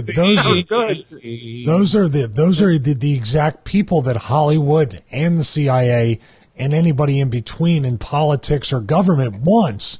Because if there's no innocent parties, if everybody's guilty of something, the general public, that's what they're saying right now. He's a piece of shit. He fucked up. Look at the letter. He admitted all this stuff. I hope God has mercy on his soul. These are all the things, not the thing of what was he involved with, who was he involved with, and what about the names he named? Did anybody look into that? No. Not really. It didn't go any farther, did it? Nope. Not at, and you named two of the biggest stars in Hollywood. One of them that's been considered to be the most like clean. Yeah. By any standards, the good guy, Tom Hanks. Who's going to think anything of that guy? Just to put this into perspective, I came home and right before the show, I asked my wife, who is a fucking Entertainment Tonight watcher. She's pretty much Nancy Brown. I should just start fucking beating her more. Calling her Nancy. Yeah, so I asked her, it's like, did you hear about Isaac Cappy? She's like, huh? Isaac Cappy. Like the guy who said fucking Tom Hanks. Should have said Isaac Hayes. You probably would have known. Do you hear what happened to Isaac Hayes? She'd be like, no, what? I'd be like, he died. She'd be like, oh my God. Yeah, he died like 3 years ago. But, no, she's like, she had no idea. She has no idea who Isaac Cappy was. And she watches entertainment shows. Like she keeps up with this horse shit. She looks on Google and sees all this bullshit. So, you know, she was the first to tell me fucking Tim Conway died and Doris Day died. And I had no idea who the fuck Isaac Cappy is. So this is getting completely blown off, except for the internet people who are in the know already. If you didn't know this turd, you're not going to know him now. And then him dying means nothing to you. GGP, did you watch Of Mics and Men, Wu-Tang Clan 4-part documentary yet? No, I have not. Is it on Showtime? That's the Showtime documentary? Yes, but I can give you the bootleg link. It's fucking phenomenal. It's okay. I got Showtime. I'll watch it. All right. Mics and Men? As Stevie was saying, of Mics and Men, as Stevie was saying about big stars connected, here's the transition segue. Robert De Niro linked to child sex trafficking ring, according to court records. According to court records. Hey, this is old. This came out maybe 6 months ago to a year ago, but they re-emphasized it now. But what's important about it is it comes out in the story on the WashingtonPundit.com. In the first two paragraphs, there's these strange letters, not strange letters, they're English letters. There's letters that are capitalized, bold, italicized, and underlined. And it says, I'll go through and read the story, but we are, and then as you scroll down through the story, almost to the bottom, the last letter that's capitalized, italicized, and underlined is Q. So germane to what we were just talking about of this deep state war through Hollywood and a propaganda war of things being released. Is this one side fighting against the other, the story we just talked about with a hit job, and then this coming out with a "We Are Q" message blatantly in people's face? According to court reports from 1998, independent journalist John Litchfield discovered that a prostitution agency routinely ensnared girls as young as 15, forcing them to have sex with Hollywood's rich and powerful elite. The French Vice Squad traced 89, and this is the word, the French Vice in squad, the A is capitalized, trace, the R and the E are capitalized and underlines. So there's your word R. You can look this shit up. It's easy to find. 89 young women who said they've been tricked and sometimes physically constrained by the agency into working for them. The girls were sometimes, quote unquote, sold on like cattle to other call girl agencies. While it's not clear whether or not De Niro was supplied with underage girls, his involvement in the ring received little to no media coverage. The case uncovers the brutal methods used to snare young women, some young as 15, into call girl agency. It also exposes attempts by the French government machine to block investigation. It seems France did not want to embarrass senior politicians and damage French interests abroad. According to the documents, the agency's photographer Jean-Pierre Bourgeoisie hung about Parisian nightclubs or casting agencies, scouting victims. He picked young victims, often a teenager, and invited them to his apartment to take trial shots. So pretty much everything you've ever seen on Pornhub.com. After gaining their confidence, he persuaded them to pose for more revealing pictures. That girls were convinced, if possible, that prostitution was the best way to get into the modeling or movie careers. If they refused, they were blackmailed with the threat that their photographs would be sent to their families. In some cases, they were simply abducted. Several girls cited in the investigating judge's report accused Mr. Bourgeoisie of rape. 6 people were charged with running the international prostitution ring. Its call girls entertained De Niro and many others. The agency specialized in tricking or trapping starstruck teenage girls into selling their bodies with a promise of careers as models or actresses. The documents are worse than a trashy sex novel. They mention Hollywood stars and high-ranking foreign dignitaries. They speak of arms deals and politicians from our country. The mainstream media has done everything they could to sweep it under the carpet in order to protect celebrities like De Niro.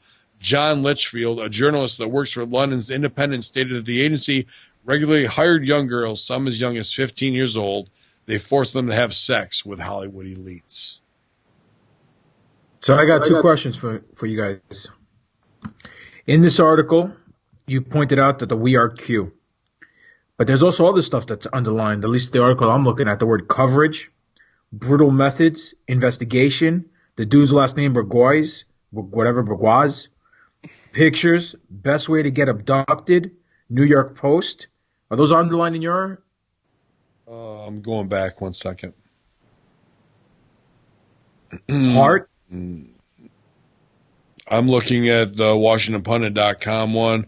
Like coverage and brutal methods, those are just quick links. Like if you were to click on those, like of that they put on ads, like bought ads. That doesn't have anything to do with the QAnon stuff of the actual copy.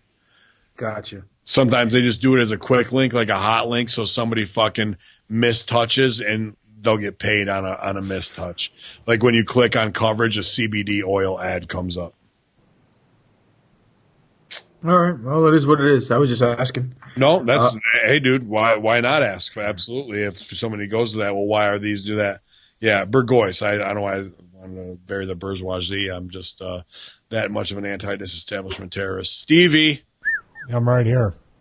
Bobby D. Forget about it. Do you think there's maybe I'm going to do a little Isaac Hayes and get the word wrong again, but is this projection, all the stuff he's ever said about Trump, when you point one finger, 3 are pointing right back at you? Yeah. Doesn't seem like it comes back with the gayest Republicans where they're like, no gay marriage, da-da-da, and they're the ones foot tapping underneath the fucking airport bathroom stall to get a cock suck. Like, those who scream the loudest against something are the ones who are the most guilty about it. That's exactly. Yeah, so basically he's saying, don't come into my territory, motherfucker, to Trump. That's pretty much what he meant. Yeah, this whole thing with the virtuous signaling of anybody in Hollywood at that point, you have to think that almost every single one of them, especially somebody that's been there as long as Robert De Niro, has been compromised in some way, either on the casting couch or being on the other side in control of the casting couch. So both sides. He got fucked over, was able to make it through the system. Now he's the one who is the locker room leader who can trap other guys the same way he got trapped and perpetuate that shit going on. So he's got underlings under him to blackmail the same way he got. Mm-hmm. Yeah, and again, it's that whole mindset of this guy was the loudest proponent of what a piece of shit, what a dirty, dirty player this guy is. What an awful, awful man this guy is. Just fucking turn the light on, see what the shit's behind you in your own closet, guy. Like, he had the most probably to hide. And if it's Bobby D and it's 15-year-olds that they're trying to stooge off these fucking, you might as well make it age 12. Because that's just soft soap for the fucking copy. Well, let's extend that out then. And I don't. Sorry, just and I don't want to like I like what you said, but I don't want to let Trump off. If Bobby D's in New York City owning half a Tribeca and he's the man and everybody knows the secrets, Trump's travels in those same fucking circles. Oh yeah.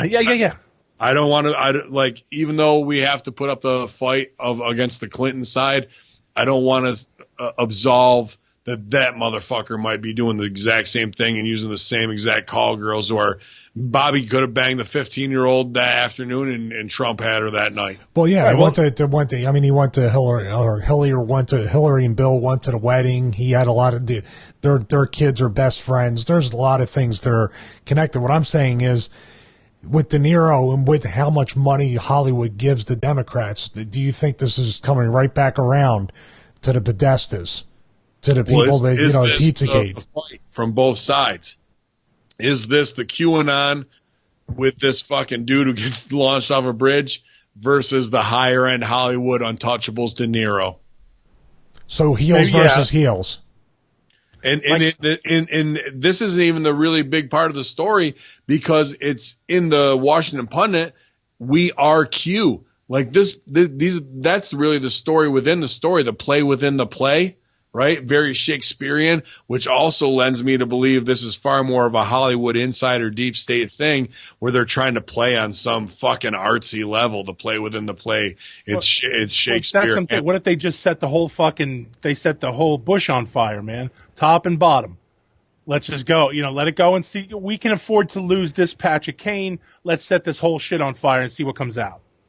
Yeah, I agree. But and it sucks that we have to dispel the argument of Hollywood pedophilia power elites in a human trafficking ring to also put over a deep state war of QAnon, that this is just used for fodder and propaganda as a get back gotcha exposure in front of the locker room. What a fucked situation. I was going through the QAnon log while we were online here. And it said that Bobby De Niro touched kids, and he said no. So, I think that pretty much absolves him. You know what, dude? I don't think he used the same escort service, and I'm not just saying this because I like him as an actor, but there's no proof that he touched kids. You know what I mean? Unless there's proof, it's all hearsay. Just like this other asshole who killed himself. He could say that fucking, everyone in Hollywood touched a child, but unless there's proof, there's no merit to what he's saying. Well, you know what I'm saying? Let me ask you this. If the new Netflix film with De Niro, Pesci, and Pacino all in it is as good as Goodfellas, would you be willing to cough up a couple 14-year-olds for sacrifice? Absolutely not, dude. What are you out of your fucking mind? Dude, we're talking Goodfellas here, dude. I don't care. I love Goodfellas. One of my favorite films. Stop. So what if she said, what if you only touched him a little bit?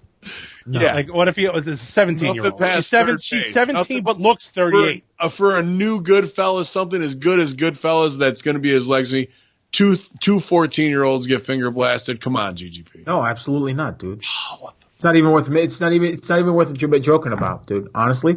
I know. I got you. No, that's the far satire ludicrous I'm trying to put out there. This guy's just signed for the biggest fucking movie in the history of the world contract-wise. It's already filmed. It's done. Well, yeah, but I'm saying money-wise, not what it costs to make it, just contract to get those guys all on it. And now, here we are. The heroes that we wanted to live vicariously through, the greatest film in American history, Goodfellas, da-da-da. And it's a part of our lives and pop culture reference throughout the world. And now they're going to try and outdo it, but here we are, just in time to fucking put take a big steaming dump right in the front door before they fucking let's connect a little bit of the dots here, you know? Not saying that he's an innocent guy, because let's face it, there's no saints in this world. I got to break in on this one from Tuttle 17, even newer movie from Robert De Niro, Meet the Kid Fuckers. Ha ha! Boom. Go ahead, Gigi. Okay. GGB not putting over a lick. Yeah, not even a smile from him. I had to put that on. That was strong. So let's connect the dots here, right? De Niro goes after Trump, tries to bury Trump, tries to get people to bury Trump because he's Robert De Niro. De Niro gets signed to do a Netflix film with Scorsese and Pacino and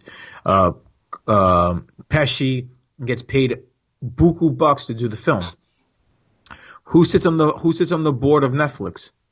Obama. And so there's a connection right there. So Barry and Mike are in on it? Could be. There's some connections. Who knows? Maybe the connection. I'm not saying there's anything with child trafficking. Maybe the connection is, hey, you want to get paid for this money? You and your boys you guys want to work the marks so you can make this film and get paid out the wazoo? Go after this guy because I don't like him. You know what I'm saying? That could be the connection. It doesn't necessarily mean they're banging kids, but yet it's coincident, and there's no such thing as coincidences, that $67,000 for fucking hot dogs, you know what I mean? Yeah. And the fact that as connected as De Niro is after doing Goodfellas and Godfather, you're not going to be far away from one phone call of being in touch with child traffickers via the mob either. I mean, that's just how it is. Forget the Hollywood connection. That's all going to roll together. You know what I mean? And like we said, I'm not trying to be like De Niro's a straight evil motherfucker, but like they're going to set him up so he dances, so he does meet the fuckers 1, 2, and 3 after they got this dirt on him, and now he's a top guy, top draw, whatever. He's going to be weaponized in his way as opposed to fucking Isaac Hayes, you know, who was a smaller player in it. Follow the money, get the truth. Yeah. And I look forward to next week when we have Josh on to talk about the child trafficking, to find out the true logistics of how it goes down, of how they target and what they want to expose that way. Stevie, we are definitely going no sleeves at your funeral. I'm going to make sure that's up there. Good. And you said Isaac Hayes, by the way. You didn't say Isaac Cappy, so I got everybody going. That's this whole. I'm opening with the Shaft theme, and I'm closing with Ja Rule Murder. So you should actually close with Chef dying in South Park and how he kept killing him and he got mauled and what happened. Like everything. Like they just, dude, those guys. I wonder how connected those guys are in relation to Seth MacFarlane. Well, they're not dead, and fucking Muhammad was going to kill them. They still survived that shit. One of Are the they few. in Denver? They're out of Denver still? I think so, yeah. Well, Hollywood, but yeah, Denver.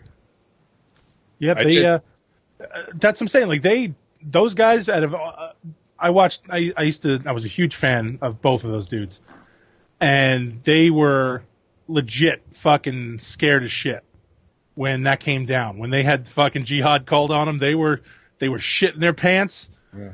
But now at the same time, they had to play up and be like, guys, suck my dick, we're here.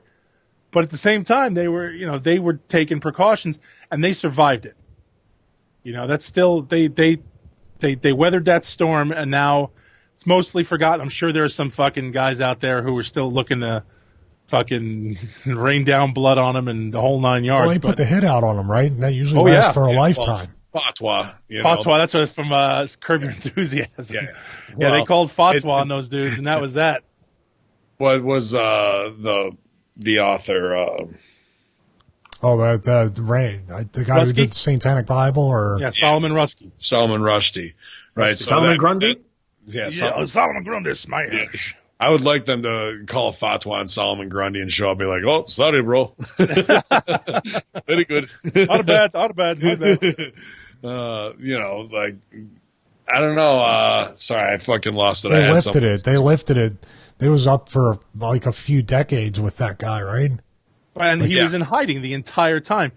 And every time he did a talk show, they were like, okay, so they were whispering, like TV wasn't broadcasting it to millions of homes. And they were like, so right now, they're trying to kill you. And he's like, yes, I'm here because I'm fucking scared, but I want to get this across. Welcome live to the Fox 5 studios here on 123 Main Street. We're here with. But they'd whisper like it was so serious, like nobody's going to hear this but us. But you're still being chased, right, by the militants. And it's like, dude, and now these two idiots who made a joke now have fatwa called out on them, and they're going to have their fucking families burnt to the ground and murdered and eaten in the whole bit. But they weathered that storm, and they're still doing the same shit.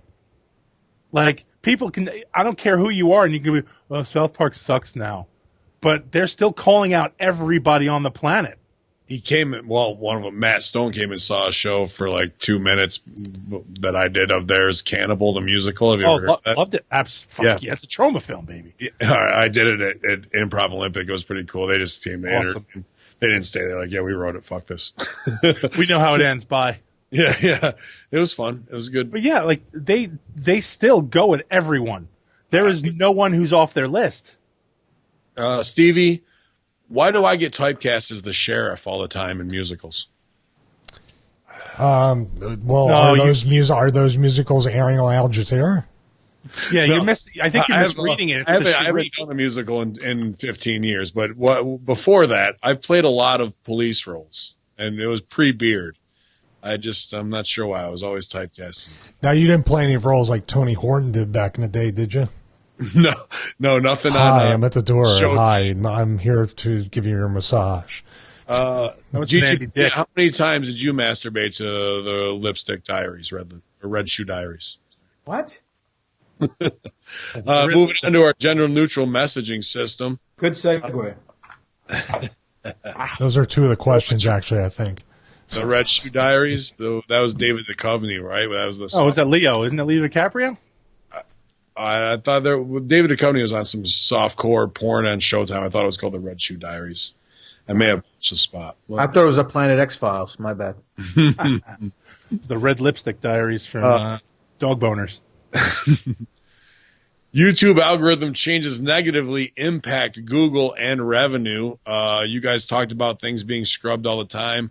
This is from Sean Patrick McDonald, sends a link. He says, quote from the article that he sent, the goal was to make it harder to find videos of conspiracy theories, fake news, and all that other detritus that occasionally sends advertisers fleeing from the platform. Instead of YouTube directing you to conspiracy theory about the latest school shooting, you were shown related videos from a quote-unquote authoritative news source the company considers worthy of bringing you accurate information. Love the show. Thank you very much, Sean Patrick McDonald. Yeah, man, I think we've all kind of given up on YouTube. It's just there. If people, what was the question? He sent a link on the algorithm of YouTube on how it's fucking us over of people not being able to find the conspiracy horsemen, or as we've looked at on many things we've said it, holy shit, isn't this scrubbed from how we looked at it a year ago when there was 20 videos of this and now we can only find 2 or 3. He sent a video about the algorithm that is doing that, a link. I just didn't go to it. What's going to happen with YouTube? Is it going to be done? The fact that they try to do YouTube Red, and I even get the messages now, do you want a month free? And no, and we're not going to subscribe. And then words of, hey, guess what? Karate Kid Season 3, it's going to be free, everybody. Yep. And YouTube, I think, was a $70 million loss leader last year for Google. Yep, that was again. That was the whole. I signed up for my free trial just to watch Karate Kid and got rid of it because honestly, the only reason actually I kept it for the 7 days because You just hit me up. Everything is on Watch Series. Listen to me. With 24. I don't have time for this.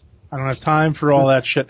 Well, I got to tell you though, you feel so much better stealing. I got to it tell you something. When you steal it from them, I just want a Fire Stick 4K. Okay. And everybody's telling me I can jailbreak it, and they're sending me all these Cinnamon links. LHD, man. That's all you need. They're sending me all these weird links, and I gotta talk to everybody after the show, figure it out. But yeah, so I don't have time to go download this bullshit and watch that bullshit. So I get the free week, and I watch the week.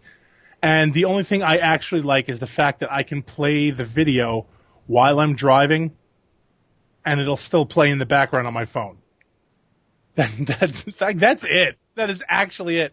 And I got rid of it, and then it finally disappeared off my phone, and I was a little disappointed because I got used to it.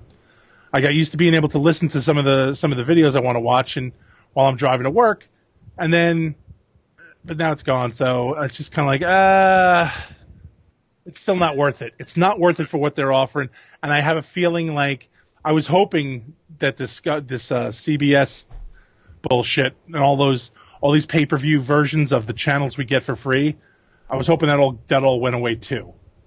It will until Disney comes out with Disney Plus. And then Disney's. Well, I'm not going to lie to you that Disney Plus looks kind of sick though.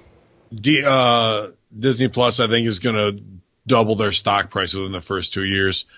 Stevie, Voices of Misery podcast says he's about to fold this hoe. How do you feel about that? Okay, well, this is our segment where I ask, what does that mean? I just got the finger thing down over the past couple of days. Yeah, he's about to fold this hoe. I think is that bending her over or something? All right. What do you think it means? What do you think it means? What is the Church of Stevie interpretation? What would you think? I think he's trying to fold some clothes before he goes to the airport to go on the road. There it is, then. There it is. Fold this hoe. Is that it?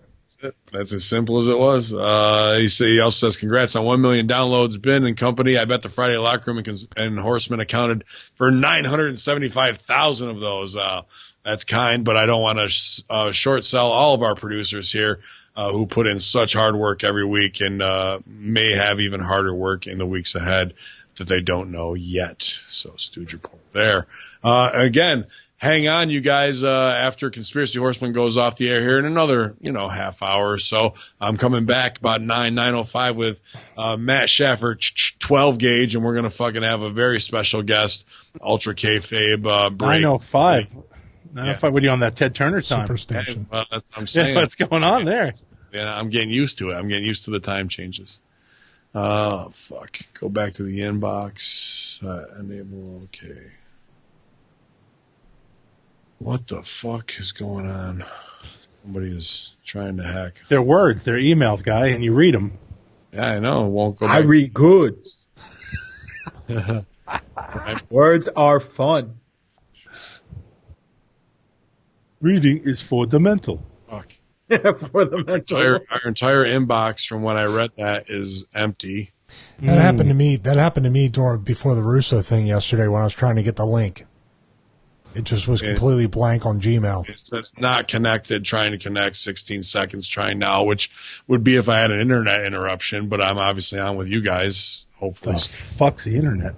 So something's fucked up. You shouldn't have clicked that link. I told you not to click that link. He told me not to click that link. Conspiracyhorseman at gmail.com. If you want to send one and not have us read it, now is the perfect time to do that because apparently... I'm going to get a fucking email after this. Guys, I don't know. I sent Ben an email detailing my life story, and you guys didn't read it. I don't understand. Everybody thinks I'm a fool now. There was some good ones in there. Voices of Misery podcast does ask Stevie send him the SRF commercial so you can get even more coverage from the Misery brand. Yes, I am going to send it, and I'm about 3 weeks behind. Russo's asking for it too. I don't know. I'm doing that. I'm trying to start a blog. I don't know what the fuck is wrong with me. I'm reorganizing my gym. It's just A lot of stuff's happening. I don't have any time to pet my cats anymore. This is fucking bullshit. That is not a euphemism, by the way.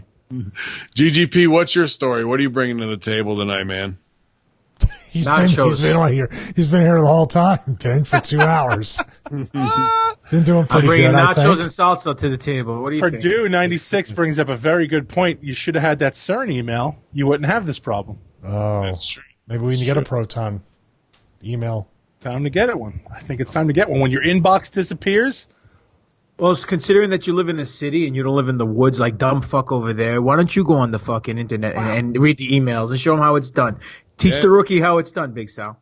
Wow. That's it. What does the dummy in the woods have to say about that? Sounds like a fucking brand of mushroom. 9/11 was an inside job. When in doubt, grab a hold. Bullet. Yeah, man. Fuck it. Drinking whiskey. 1 million downloads, you guys. I don't really give a fuck about conspiracies. And to be honest with you, we got a lot of I don't give a feedback. fuck about conspiracies. Wait a minute. What happened here? 1 million downloads, everybody. The whole fucking foundation of this thing. Fuck you. We don't care.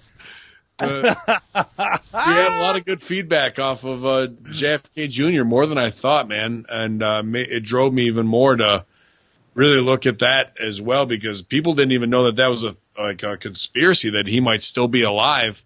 And then once you look at that wife evidence, holy shit, that it's almost undeniable of something is above and beyond and more questions need to be asked. So if you didn't listen to that show last week, check it out. What's the matter with you? Listen to the goddamn show, you pricks. Fuck conspiracy theories. Fucking send Stevie the money so he can buy that camera, so he can get out of his house. The moon was the moon was very transparent today, but I was stuck in the house reorganizing the gym, so I couldn't go out there and take any video. Stevie can never go outside. He has a fucking block. He has a one city block full of fucking angry postmen waiting to beat the shit out of him. Yeah, dude.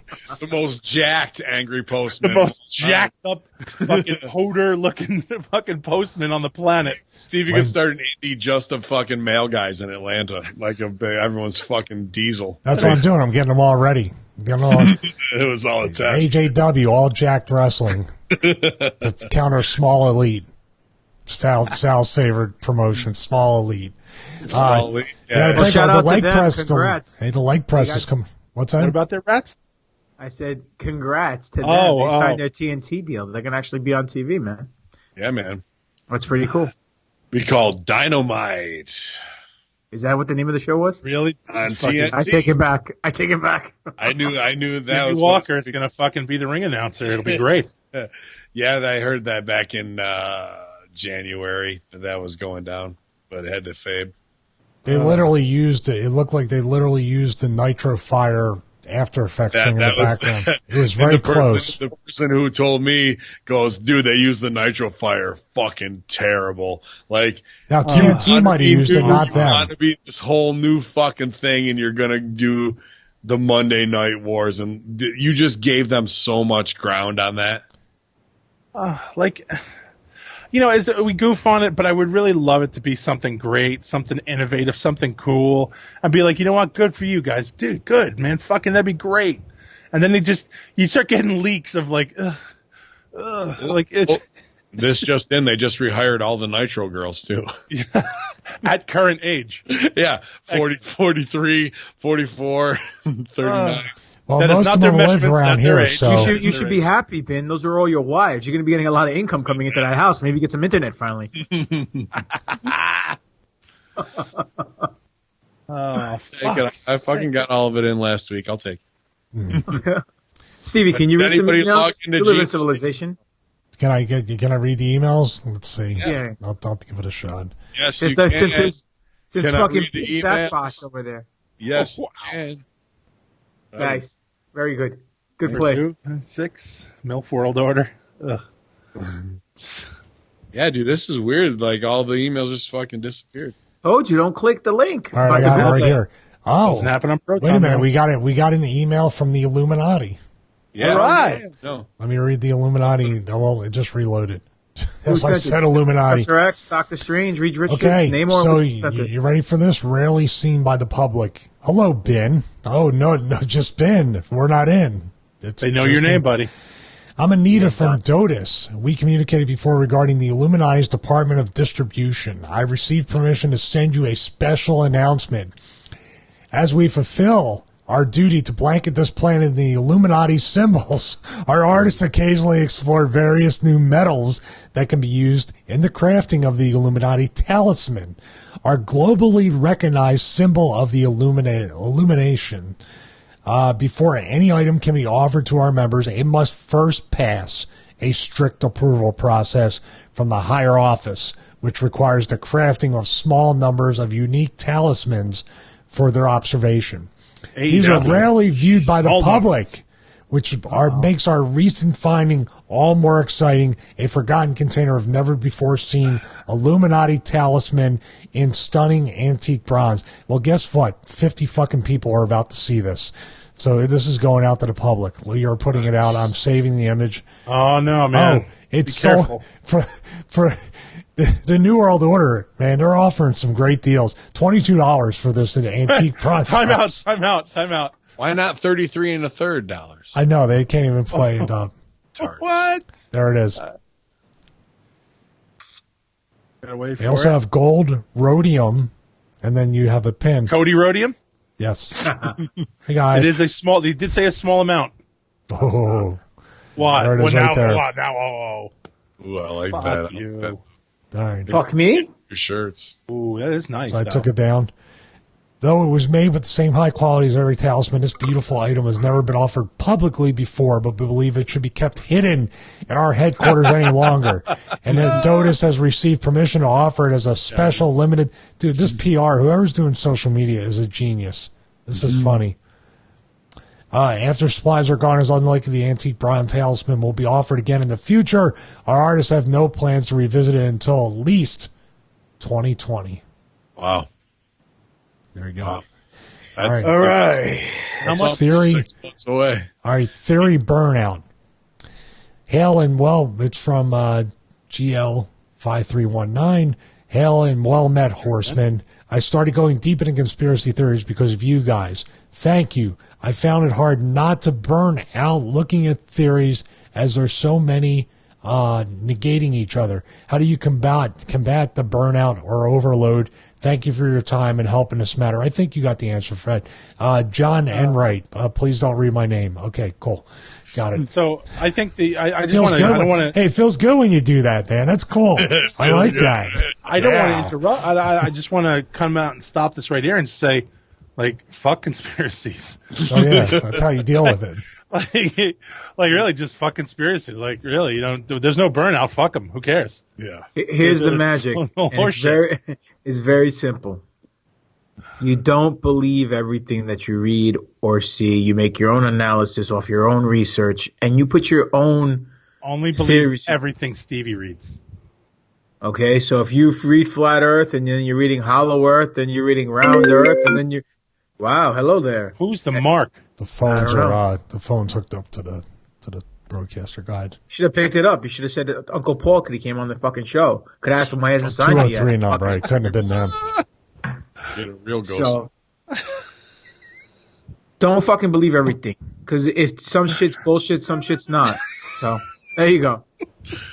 All right. No, you're spot on, man. How's it to not get burnt out? You definitely get burnt out. We get burnt out on every one of these conspiracies, dude, to the point of we're like, enough, you fucking we're so down the rabbit hole, and we're so many chambers in the 36 chambers that are possible of like, what if one of these 5 outcomes? Well, once you get to that point, you've deconstructed based off of propaganda that supports it, based off of timeline or what you thought was one thing and what was exposed as another, and follow the money. I mean, there's all these things to do as a conspiracy theorist or truth seeker, whatever you want to call yourself or label you want to brand yourself, of someone who's trying to gain knowledge and enlightenment of the human condition to further mankind in a more positive way. That's really what we're trying to do, and say, hey, we know we've been lied to, and let's all form a group to do that. yeah, it's going to burn you out on almost any one. Everyone's going to have their pet project one. I think about the Mandela effect sometime and go, why should I give a flying fuck about anything in life? Because tomorrow I can wake up and fucking everything I was taught or I read in a book that I know is true in my mind is now changed in a timeline that I have no say in control because some master power is dealing with quantum mechanics that are far beyond my fucking smooth brain. So why the fuck should I even care? That level of frustration, you just have to fucking Jay-Z brush that dirt off your shoulder and move on to the next. He's a rapper, Stevie. Yeah, and use it for the entertainment value that it is. Yeah, Hove. All Young Hove. Yeah. Don't do that. He's going to get flashbacks. You just bang. You just have to. There's something called a negapsychic. It's someone who disbelieves so much that they can dispel psychic powers. You're right there, Stevie. Yeah. I'm sorry. Am I boring you? My bad. No, you know what? Never mind. I apologize, guys. Go ahead, Stevie. Please keep reading. Much better than Ben's. No, I want to. No, it's fine. You're good. Yeah, you're right. I've been up since 3 a.m., man. No, that's fine. That's right. He's You wanna tired. just call- He let's was just call building it. forts with his weights. So We can just Mailman call it right here, I guys. took a rack apart before the show. I'm exhausted. All right, gender neutral messaging. Doug Fox. Well, sorry to go back in time, y'all. When the way behind on the show's been, bro. I've been saying for years there's something incredible going on with the whole Magic Johnson Magic Johnson HIV gimmick, and no one's talking about it. Insert gratuitous disco reference here. Please, please, please. Do a show on the subject. We've told HIV turns into AIDS, and it's just a matter of time before one dies from it. What it's been, 25, almost 30 years. What does he know what no one is telling us? Love y'all, Doug. Thanks again for not reading my name on the air, not sending on my work phone while driving. Was that Doug Farnham? Doug Fox. Oh, Fox. Is that Samantha's brother? Alicia's That old fat AIDS. Yeah, man. Age. What is the deal? Is it massive blood transfusion in the clique? Did he ever really have it at all? He went to Dr. Selby. See, now, again, I don't want to bore Stevie. I don't want to bore Stevie on this, but it was like I was saying, sometimes if you just are so stupid that you don't believe in yeah, I'm sorry, I'm going to leave. Sometimes if you don't believe in something so hard, it just doesn't exist. Magic Johnson couldn't spell AIDS, so he don't got it. He just doesn't have it. I'm gonna take this call right now, guys. So you go ahead. No, we're just doing a show. It doesn't matter. No, it doesn't matter because nobody's Is listening. that Tommy? Is that Tommy? I just do it over. Hello, Sal. Hello. Hello. I don't care. Where's my Oreos? Yeah, like the rest of the show. Where's my Oreos? Get back on the phone, Sal. Tell Gwiz I said hello. Yeah. Catch super crazy. Catch him. Fucking scumbags. What did Tommy say? I'm going to AEW. I'm busy. I'm not doing excited. things. Right now I'm doing things. I don't want to speak to any of you. I'm sorry I can't be on your show. I would love to be on the show. What's the name of the show The again? Conspiracy Horsemen. Love the show. You're my favorite 4 people who sit in a square box and talk about this. The Conspiracy Horsemen. You guys just take everything to the extreme. Tommy, why are you flexing? I'm talking to you on the phone. Extreme. Frankie Zero, skip that email. We're not reading that. No, read it. Put over No. Frankie Zero. Put him It over. is the 1 millionth show. All right, Yes, 1 put him million over. show. He helped probably make wrote us. a fucking million paragraphs. No, he didn't. I swear to Give God. him any fucking credit. He did nothing. If Frankie, no, listen to me. Let's How make this dare decree. If Frankie Zero wrote more than 4 paragraphs in his letter, he will never be read again, ever. Well, does a sentence count as a paragraph because he Yes. made each sentence a paragraph? All right. Well, he's going to try Frank Amendola, no relation to Danny Amendola from the Patriots. I'll try to send something amusing later in the week, but for now, Cool, thanks, buddy. I don't know if you agree with Crow 777 and others about how the. Straight portal. Can I yawn now? Yeah, might as well. I was talking, so go ahead, yawn. I don't know if you agree with Crow 777 and others about how the presidency is decided and such, but I find it curious how past presidents are not put in a new president's cabinets or given jobs like Secretary of State or whatever. I admit I did no research on this. I'm only going by my memory. I say, if say Reagan, for example, was so instrumental and had such a positive impact during his terms, wouldn't it make sense Bush didn't utilize him when he took office? I know he's quite old in his particular case. Just give an example of a prez. He had Alzheimer's at the time. Sorry, go ahead. Yeah, that a prez that I hope isn't as controversial as others would be, so you guys can stay on topic. Oh God. Right, I don't need Stevie getting up to. I don't need Stevie getting up to walk away or popping on, ripping me more than usual. And no, I can't swing $400 for the photo you quoted me. Finances are pretty poor at the moment because I was out of surgery and am a bit of debt right now. Can't even work every day because my health maybe 3 days a week at best. Put in another prez for it. Dude, what did that have to do with anything? Put in another prez, for example, if you want or if you need the content. Hey, you could list past presidents and the reasons utilizing their skills later or they're detrimental. Clinton, Bush 1, Bush 2. I get it if the other party gets elected as a reason. Stevie Vice. Holy shit. But it seems like your presidency, that's the pinnacle of your political career. Dude, use some fucking commas and periods, for Christ's sake. Love Frankie Zero. Yeah, why still on your ass page? Now you cunts. Yeah. No, you know what? I'm not reading now it's $800 for a fucking picture, you fucking idiot. Do us a favor. Go find the fucking bridge and force us to fuck the bridge.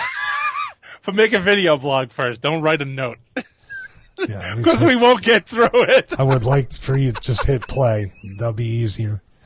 Oh, my goodness. Oh, shit. Please move on. Well, despite the madness, there is a point here, but it's an easily refutable one. Sure, you have people at the top of the chain, the king, the president, whatever the fuck, and you're not going to have another one come in democracy and have somebody who had that top level of power to be able to hand over the reins and say, I don't have that anymore, and I'm just an advisor.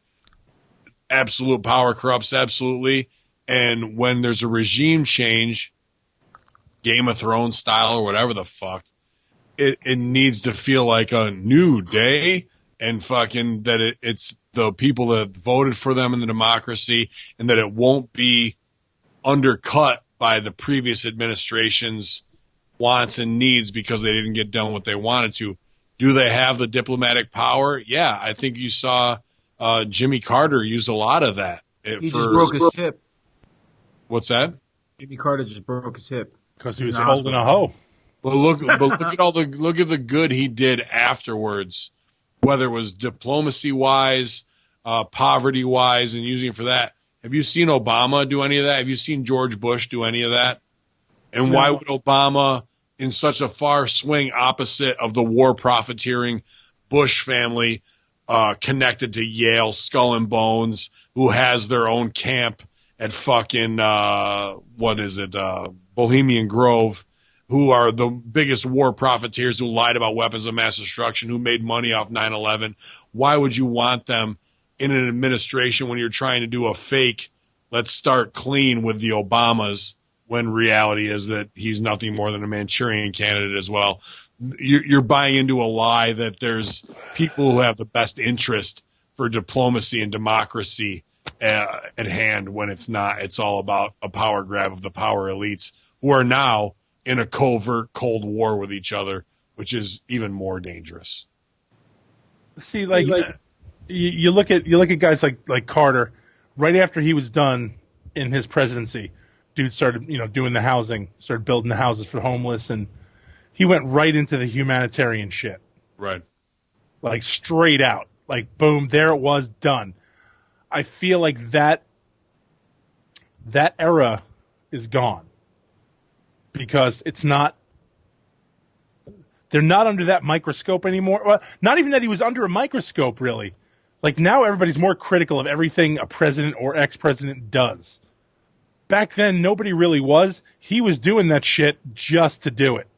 He was doing that shit because that's what he felt, and that's probably the shit he couldn't get done in office. Where's Obama on Black Lives Matter, on police? Right. Where's he in Chicago, showing up again, being like, gang members, put down your guns? Like, where is he? Abortion today on the Democrat side, they're not doing anything for what they claim to be, which further exposes them as nothing more than a They're hitting the fucking circuit, making their money at colleges, doing talks, man. They're not doing any humanitarian bullshit. Fuck them. They're doing none of that shit. They're all collecting on the big speaking engagements. That's what's happening right now with them. I think we oversold this email. Let it go. Let's move forward. I think we're going to. Oh, there's an email. I forgot about that. I think we're probably going to wrap it up and take it home because I got to take a piss break before I do this 9 o'clock show. He's got a 9:05 thing going on with Ted Turner and Matt Schaefer. Are going to, special I'll be in guest. bed by then. I'm sure you'll be in bed now. Why don't you just take a nap now? Just put a little blanket over you and go to sleep while I'm talking because I'm speaking. So go ahead, go to bed. The fuck do I care? God. And the main event of Thursday Thunder tonight, it's going to be Chris Benoit versus Silver King, you guys. So stay tuned. 9:05 starting off. Rest in peace, Silver King. That was fucked up, dude. That was mad fucked up, man. Big shout out. Don't try to look. I'm with you. You stop it. Stop your bullshit. Yeah, it was. Well, heat on the promotion and the ref, but whatever. Right. Well. I mean, you're gonna have a heart attack in the ring. There is something poetic to the way it's fucked up, but there is something poetic. If you're a wrestler, that's the best way.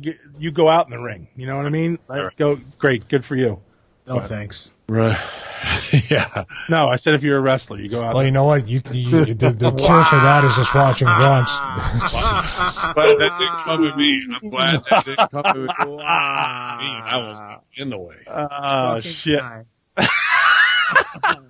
I was going to say you could probably, if you have high blood pressure or your heart rate's too high or, it's beating too fast, just watch Raw or SmackDown. There's nothing exciting, nothing, your heart rate will lower, your blood pressure, well, that might go up because of stress. And even if you've already been to the doctor and they tell you only have a year to live, watch Raw and SmackDown constantly because every minute feels like a fucking eternity. So it'll be the longest year of your life. It's true. That's straight from Dr. Stevie and Dr. Janda. But Big Steve Areno, new yoga gimmick out. I think I'm going to do it later tonight after I get off of this next kayfabe interview here to stretch out, feel good, and stretch out with your cock out. That's right. Do some recovery because I way overtrained yesterday. Oh yeah, that's a good idea. I'm reorganizing the gym. I'm getting other stuff in here. I'm trying to start that blog and all. What's that? What's it? I'm reorganizing. Yeah. Okay, I'm reorganizing, getting a new sauna, getting a new leg press. I'm getting a anti-gravity machine. I'm reorganizing. I found this $200 chair in the garbage. Perfect. So wait a minute. Well, okay, not that I'm not going to be that guy, but what do you think I'm going to do with, say, the rack I just took apart? What do you think I'm going to do with it? You're going to sell it to one of these jerk-off marks. What's his name? Justin French, right? No, I'm not going to sell it to Justin French. He don't have room in his house for it. So he got to get a bigger trailer like the Hardys. That's what they do. They all strive to get a bigger double. Weight, right? I don't think he lives in a trailer. God. Doesn't he drive the trailer on the racetrack? Yeah. Trailer races. He can in his fucking little trailer. He's in the chat room tonight. It doesn't matter. He can go fuck himself. Don't matter. Okay. Thanks for listening. Have so much heat. Yeah. So when he drives his little midget cars, right? That's what he's doing now. He's driving midget track or some shit. I don't know what it is. I don't know. The guy's good enough to buy your fucking old equipment, but you don't know what he does for a living. You want to see Stevie? Hey, buddy, come in. Hey, buddy, how's your race career going, Kai? Yeah, you need to work out to be better at racing. Here's everything. Why? Thanks, Stevie. Stay sign 8x10 by then too. Dale Earnhardt should have did the fucking program. How's that? You were going over the edge all over the place. If he would have fucking done his neck rolls, he'd have been fine. They kind of did to him. They kind of did roll. Well, they did roll the other way, but yeah, it's fine. 16 pounds of pressure the opposite direction. That's fine. So anyway, I'm giving somebody my rack, okay? So I'm trying to not to be deceived. Lex Luger? What's that? Go ahead. Somebody in the chat room No, he said could walk. Luger said hello to He's you. a nice guy too. God, man. Nobody needs Bob Dole leg day more than Lex Luger. Somehow, Bob Dole's leg. somehow at the end of all this is going to be like Stevie Richards shoots on Silver King and conspiracy podcast. I didn't say a fucking word about Silver King. Everybody's a fucking fan now. No, the funny part is nobody said a word about him. Now everybody's ever had a picture with him in the past 20 years. Now he's their favorite wrestler. It's fucking. I'm expecting the Dylan kid to fucking every somebody. I mean, Dude, I liked him. I liked him in WCW. I liked him too, but it's Everybody liked him. Come on. I'm saying we disliked him, but now it's like, my God, he was my favorite wrestler. Just like I wasn't my favorite. It's like Stevie, you're my favorite wrestler. What's that? What was Me? the fucking what was the bullshit? What was the indie we did where they put me and Guido between fucking Guerrero and Blue Demon in a Puerto Rican neighborhood. Oh Everybody walked by us like we were on fire.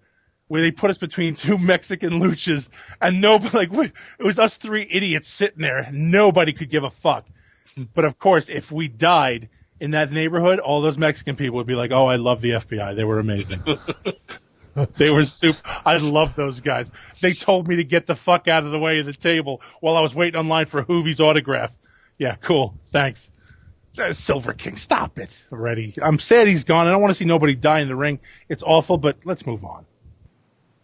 He was actually a good dude that I worked with my short time in WCW. So but I'm not going to make I don't have a picture of us together to make my Facebook profile picture like Dylan from DDP Yoga or other people, Put a rainbow across Now, if he it. starts doing it before people are dead, I'm going to be like, this dude knows something. He's in the fucking Isaac Hayes crowd or Isaac Cappy or whatever his name is. That was a good show, by the way, Sal. That's when I popped you with my racist fucking La Parka promo after I wrestled him. And I kept going because I saw Sal fucking dying in the corner of my eye. I was fucking in tears. Yeah, it was good shit.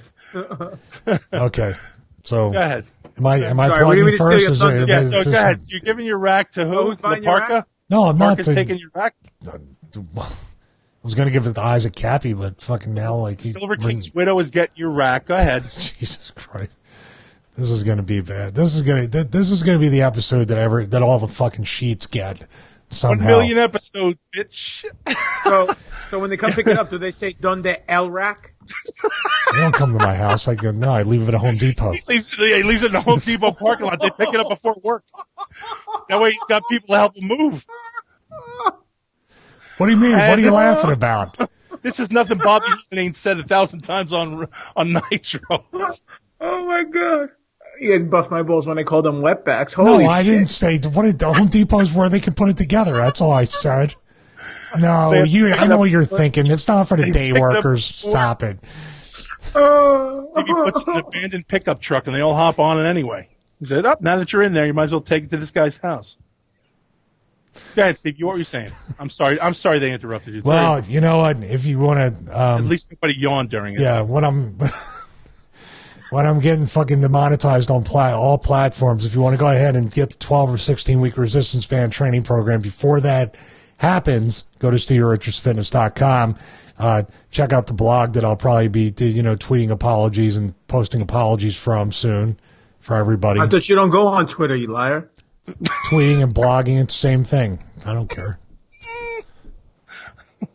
I'm still watching your tweets to see because I wanted to see if I'll do. Well, technically, you read my tweets. You don't watch them.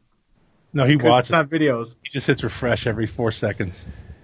At Stevie Richards on Instagram, at BWSTV on Twitter. Subscribe to the YouTube channel. Check out yoga workouts every Monday. Go to patreon.com/Stevie Richards to download the yoga workouts. And that's all I got. So you guys are trying to make me an unlikable character. What? What about the coupons for the SRF? No, but you can go to Big Vito's brand, 10% off. Enter Horsemen. Get 10% off anything you want. Ah, shit. Make it 100%. Make sure you tell him though. Yeah, tweet him. Tweet at Big So Vito you're giving brand. your Tell rack him to I Big sent Vito? you. What? You giving your rack to Big Vito at Home Depot? If Vito lived near me and he wanted the rack, I would give it to him. But no. Okay. I got misunderstood. I apologize. I don't speak Spanish. Vito's already got a big enough rack that he can handle over there. But oh, jeez, everybody. Big Sally Balls. I hope the residual checks are flowing in because I've been watching a lot of ECW on the network before they actually. I'm going to take the network off of the network. Then we'll see how they do. I assume so because the mailman drove by and he threw a handful of change at me, and I assume that's from you. It's from you watching. Those are all my clicks, man. Excellent. I've been enjoying it, reliving it, and man, flashing back to Queens and Buffalo today almost scared me a little bit, but because those were memories that came from way deep down that have been repressed for a lot of years. There's a reason. That shit gets pressed down deep, so nobody remembers that. I was thinking about too when I went to NYWC and got to work with Mondo there and see GGP. Man, it was hot as fuck that night, but to get to walk out of that simple set piece, the ECW bricks that they have there, the original. Moments like that will stick with me forever, dude. And moments like today will as well, but how can people make a moment with you? We got any signings? We got any shows coming up? Anything? No, man, I don't do fuck Selling all. anyone your rack? Yeah, you know what? I also have a rack that I will be stretching people out in my yard. Good rack. Listen, man. Aside from you guys, I don't do anything in the business anymore. That's just the truth. Aside from hanging out with you fucking guys, I don't do anything anymore. He says that now. I bet the phone rings this week and he gets like 3 bookings at toy stores and fucking shit. Like that, You gotta sign it. Oh fuck! No, Grizz. What do you do? You gotta do this? No, he hasn't even asked me. I'm actually we're gonna go to the arena. I'm going to hang out with Roadkill at the arena in June. There's a date in June. I'll get it next time. But it's a show. Roadkill's going to go sell toys. I'm going to go hang out with him at the table. I'm going to fucking heal everybody that walks by. And it'll all be under the guise of, I haven't seen you in so long. How you been? And I don't care because none of them care because I've never heard from any of them in between these fucking hump shows. So I don't give a fuck. So I don't do anything in the business aside from you guys. So if we do Immortal, if we do fucking Tiny town, whatever. Dynasty. Dynasty. That's it. Those are the guys I work with. They're nice guys, and I get to see you guys, and that's it. I don't give a fuck about anybody else. We do the Hard Junkyard for you. There's for changes, your right? channel. We did make some changes. Nice. Did you like the new graphic, or I added the new co-hosts in? Well, true story. I'm a little behind the curtain on this. I got a call from one of the co-hosts who was like, "Did I get cut off the show? Did I get thrown off?" And I'm like, "Whoa, what happened?" And I went, and I looked, I saw it was Jason and Pinhead, and she was like, "What happened? What happened?" I'm like, "Whoa. Number one, I didn't even know what the fuck just happened." And I went and looked. So I had to explain that, make a graphic quick. That a graphic got had and it got done, and it didn't mean, you can never have it. You can never be back. You can't do a show. But it turned into it. I'm like, relax, everybody be cool, everybody chill. I came up with a bunch of different ideas for the show because I think it'll be funny, stuff that I think will be entertaining. And we're going to see how it goes. It'll be good. If not, it sucks, and then you tell us it sucks, and we'll stop doing it. It doesn't matter. No, dude, it's your project. You have a vision for it. Everything you want to, dude. Again, our vision is to make you go, guys, take it down a notch. That's our one vision. That's our one vision. Me and Chuck have dedicated our time to been going. Chuckles? That was a little fucked up. You guys not do that anymore. That's what I want to hear. I want to do something that Ben Hameen goes, guys. Well, here's what's going to happen is because I barely get to listen to our stuff here. So someone's going to stooge it to me and I'll go, what did they say? What did they say? And I'll have to go listen to it. And I'll go, all right, I see where they went. But how do I fucking approach Sal about this shit? There's no way. I just let him do what he wants. I don't give a fuck. That's my end goal. That's my whole inner monologue right there for our junkyard. My whole goal is for Ben to go, guys, please, no. Because I'm not down with horror. Like, right. It doesn't take much horror for me to be like, all right, enough. So like, you're already I'm in way over my head fucking with that. No, but that's our goal. So we have pledged ourselves to making you go, guys, never again. And eventually some of the stuff that we came up with, I want to get you, I want to get GGP, I want to get Stevie on the show. And, I'll have to wait for you and GGP to go on the show before Stevie's like, yeah, I'll finally do it. Yeah. But he always holds out from him. Right, exactly. So eventually we'll do that, and then I guess try not to laugh. Me and Stevie do the other show where it's going to cost you an ottoman out of the trash. I don't need a full chair. I need an ottoman. I'll send you a fucking footstool. That's it. Yeah, and come over to Sanford and Son. Check out our gaming chair.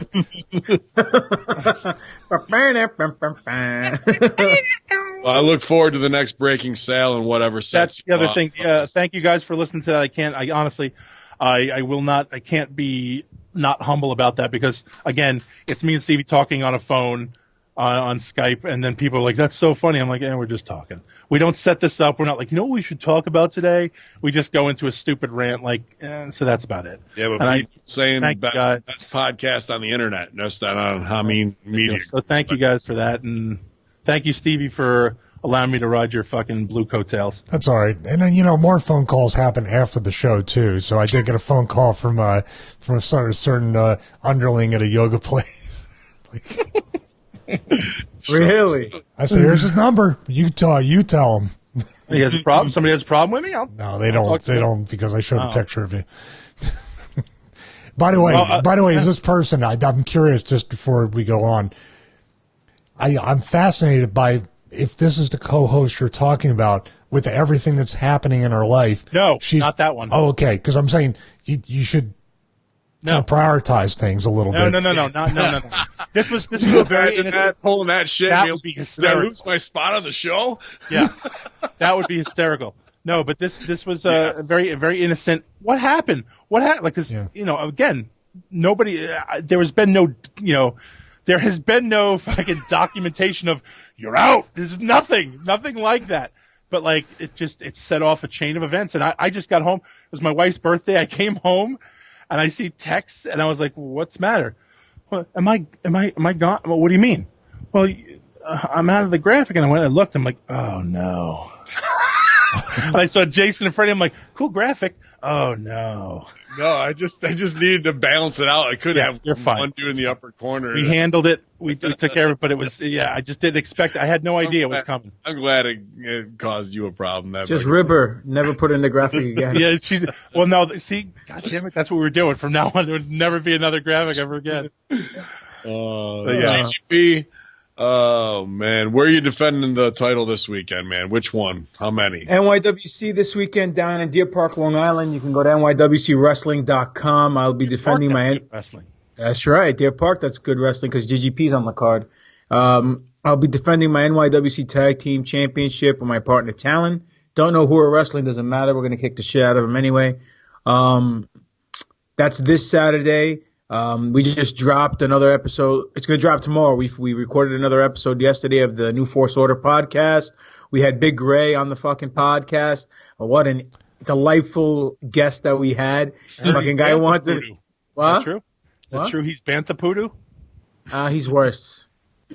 He's worse than, but, God bless him. Fucking guy comes on the show, fucking guns blazing, saying he wants to talk about Rogue One and how much, the movie. And then we say, okay, what do you want to talk about? Well, I'm going to be honest with you.